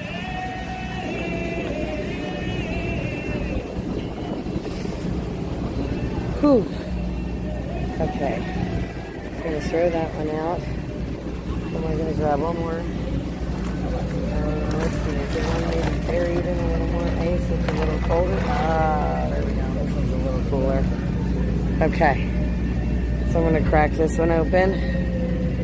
And Laura, you said it's open until 5:30 according to Google AI. Okay. Yesterday it was only open till 5. So I don't know. Maybe we can. I don't know. Can we hike all the way over there? We'll see. We're gonna try it. I gotta try and open this water too, but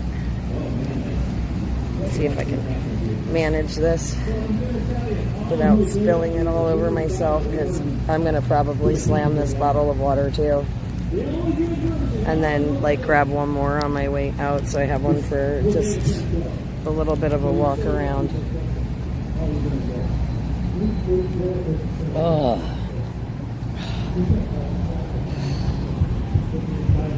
It does. That like really comes on quick when it gets hot like that. Like, it just hits me like a ton of bricks. Yeah, they had to close like the rodeo stuff down because it's too hot for the horses and the animals, and that was kind of sad.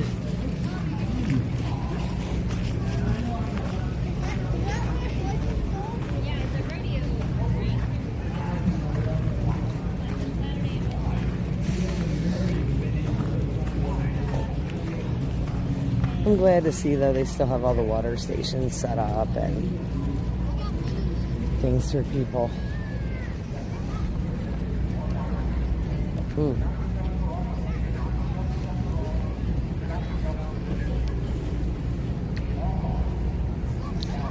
But yeah, how awesome.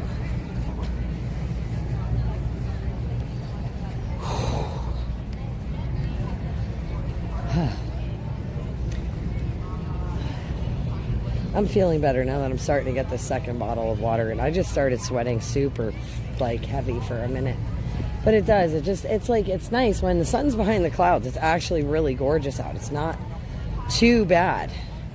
But as soon as that sun comes out from behind those clouds and it hits the mall here, I mean, it almost feels like somebody's got a magnifying glass, like, kind of over top of you, and the sun's just like a direct beam.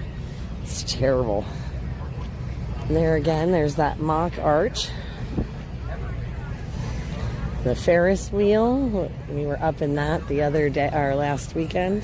That was really cool. And I'm afraid of heights and still managed to make my way in, so that was always cool.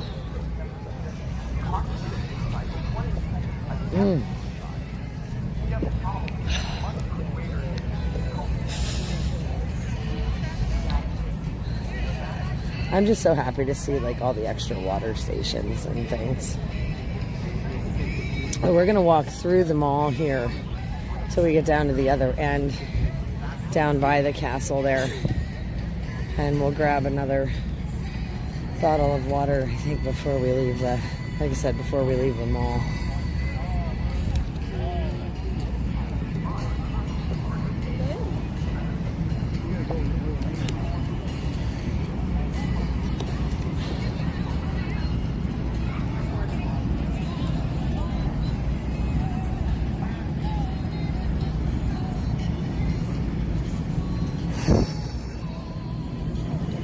Yeah, this heat is something else. Ooh, man, even just like putting the water bottle on my arm, like just to cool my arm down. Holy moly.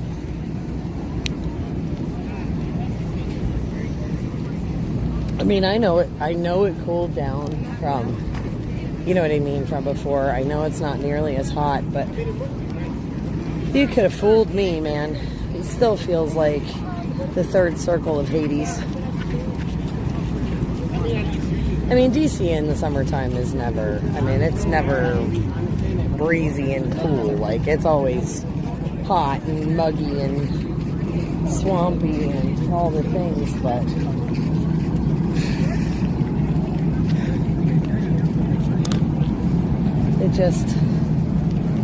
it's a little crazy.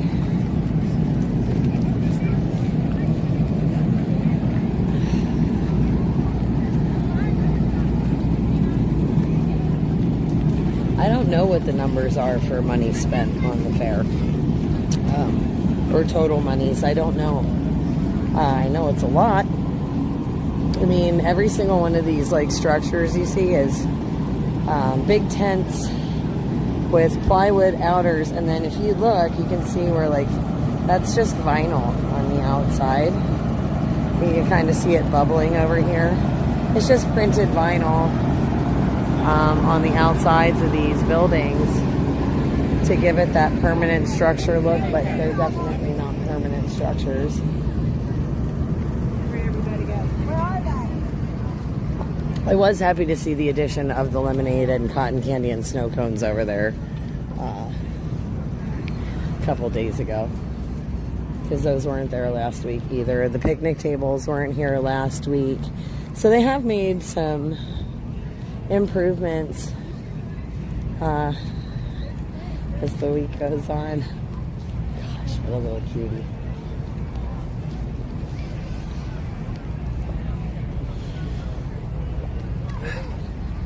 Yeah, I'm going to the next water station. I'm gonna grab another one and put it, put it on my body.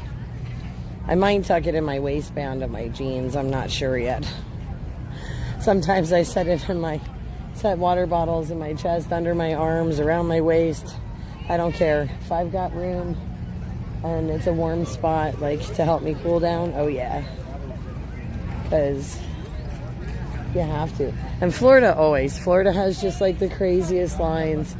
They were giving out plushies last week. I don't know what they're doing this week, but Florida's got a cool little booth there.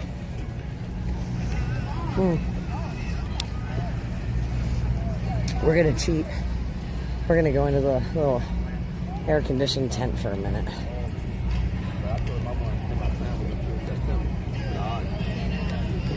But I do feel disappointed because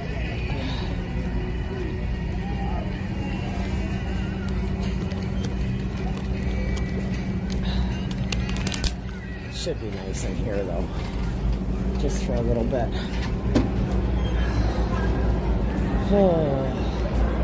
Oh yeah. Oh look. No, Scott's not painting. He must be off wandering somewhere again. But yeah, look at the painting now. So when we came last week, he was over in the field of blue. And look at how far he is. This is just an incredible painting. Oh, there he is. I spotted him. I guess he's doing a TikTok. That's so funny. Or a video, quick. Hey, Scott. How you doing, baby? I'm good. Listen, I had to bring you Darren's phone number. He told me to give it to you. So, I promise. 1 second. Yeah? Get this video. Yeah, do what you gotta do. I just promised him I would bring this to you because he was like, make sure you... He wanted me to make sure I brought it and gave it to you because he said something about his phone, he lost your number, and he had to get a new one. And he wanted to make sure you got it, and I promised him I would stop by. So...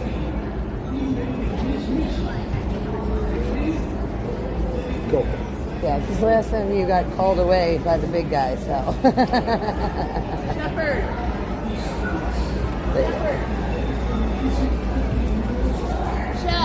Look at this, guys. This is. Again, he is just. This is looking really good. Right here.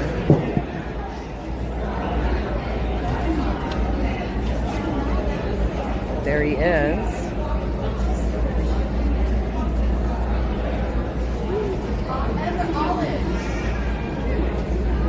How cool, right?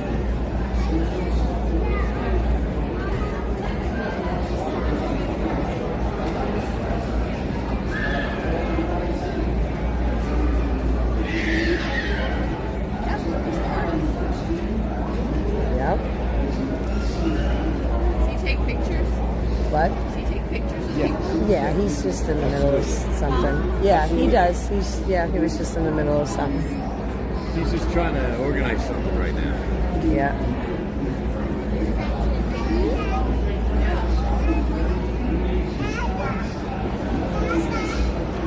This is me on Instagram. I'm an influencer. I'd love to have my kid's picture with him and post it. Oh, okay. Is that okay?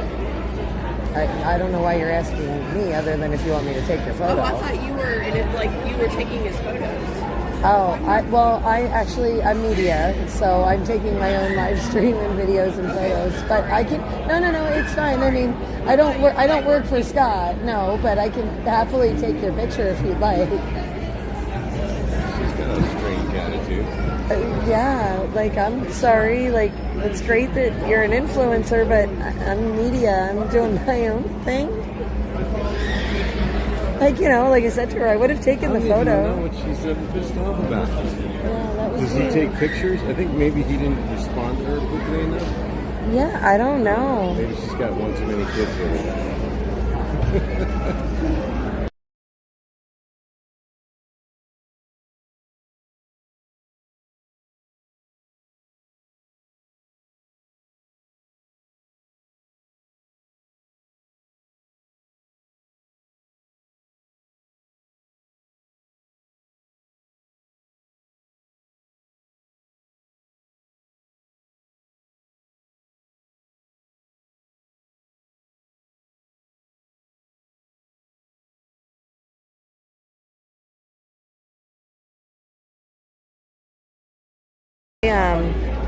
This is actually normally a battery holder on a tripod that I hook to my belt loops because it gives me an extra pocket for a lot of times I have this sitting there. This is a solar charger, so when I'm walking around right now I have it out so it can charge. Sweet. But yeah, then I can throw my camera phones, communication phones in here. Comments are here. And so, yeah, this is the live screen, and I can take photos off of this and everything. Yeah, so I actually had a couple of the other media guys stop. They're like, we just want to take a picture of your whole rig and setup. I'm like, what? I'm a one-woman show most of the time. Like, you see me, yeah, well, I'm juggling four phones, and yeah, it's kind of cool, but I love how far he made it since last week, seeing all the detail in the painting, because I told him, I said, truthfully, this painting to me looks better in person than online. Yeah, I think that like online it looks beautiful, but these colors, like when you're standing, you can really see the color differences, like the yellows and you know what I mean, like that transition, and it's so subtle in some of the spaces, like even over there in the blue, like the purples in there and everything, that doesn't show up per se on the social media. Like you can see it and it's like a hint, but yeah, when you really see this like up close, and I hope he gets it put in the ballroom and then move to the library. That's my vote.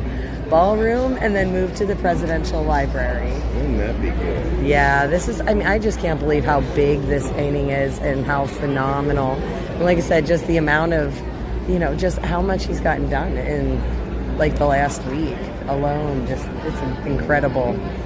It's incredible. He is so talented. Amazing. Mm-hmm. He said he could bang this thing out in less than a week, but he tried to make it last until the 4th. Yes, he was telling me that, and then he said after that it was just little detailing. Mm-hmm. And I didn't make it. Well, yeah, I did. I saw you on the. Yeah, no, Friday. Yeah. I scooted in trying to catch him, and that's when he got called away. But I was glad that he was here so I could get him that number I promised, Yeah. And but I'm also really, really excited because I really wanted to see this. I love how he's even got like all the phrase at the end of it, like it's been flying there for a while. There was a guy here who was telling me that when you get these flags that are really, really big and really, really, really long, mm-hmm. it's like a really long whip. So the longer the flag, the harder the whip. Oh, yeah. So the longer flags tend to fray more, this mm-hmm. guy told me. I fly flags off the back of my truck all the time, everywhere I go. Yeah, over 100,000 miles of flags on the back of my truck. Oh, man. And how long do they last? It depends on the flag. So the ones that we've been getting that last the longest are the Annans.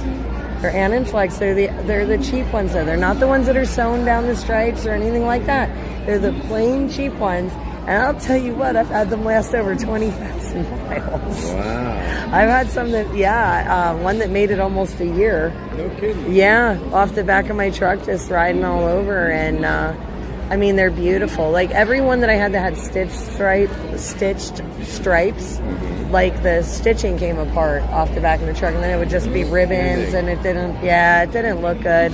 I thought about buying, like, a boat flag to try that, but... the Annan ones work really well, and they're made in the U.S.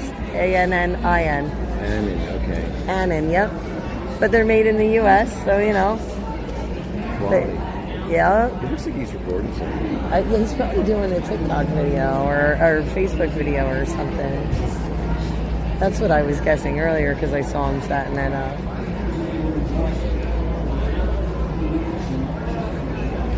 I really do. I love this painting. I do too. I love staring at it. Art makes you feel something. Yesterday evening about it.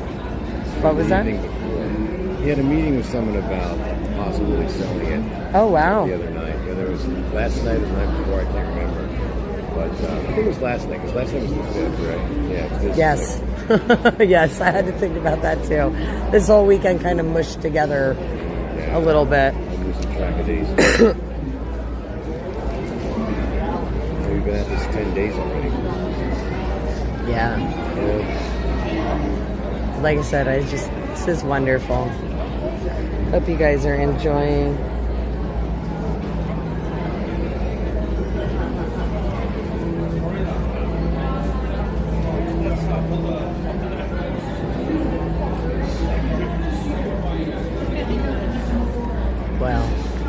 Anyway, it was wonderful to see you again. You too, and I hope you got some good footage. Yeah, I hope you get home safe and Thank enjoy you. the rest of the fair. And you too. Take good care of this guy. He's a national treasure. We're doing our best here. He's been so much fun. Well, he's hilarious. Soup Mama. Sorry. And I hope to meet you again. You got your hat. I got my hat in like October. Believe it or not, I was by the White House. There was a press conference I did with some friends, and when we came out, we were right by the White House there, and there was a guy, and he had all these, and they were like just really nice because they're clean, right? Like there's no political stuff on them. They're just clean about the birthday.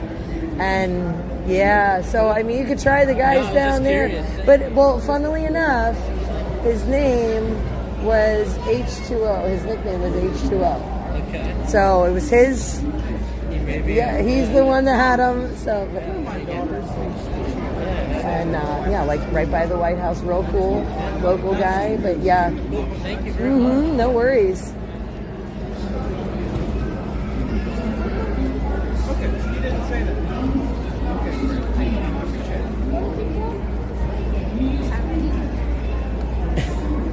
I appreciate it. Anyway,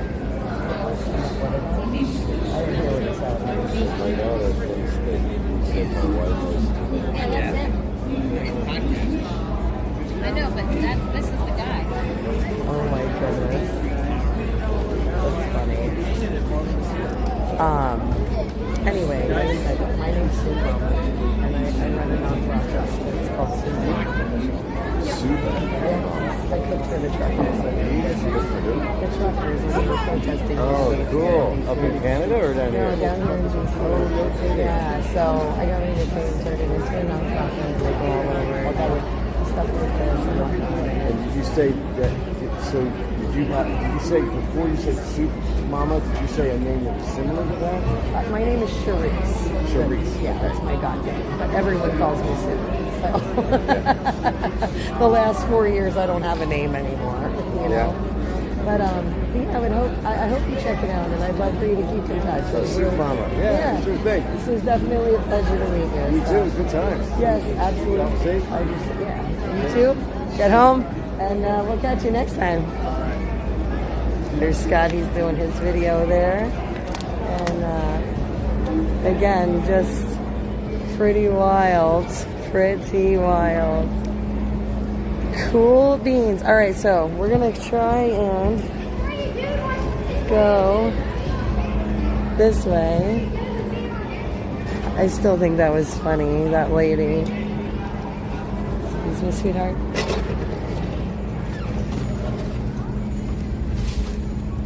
Does he take pictures and like wow. I guess everybody thinks they're somebody.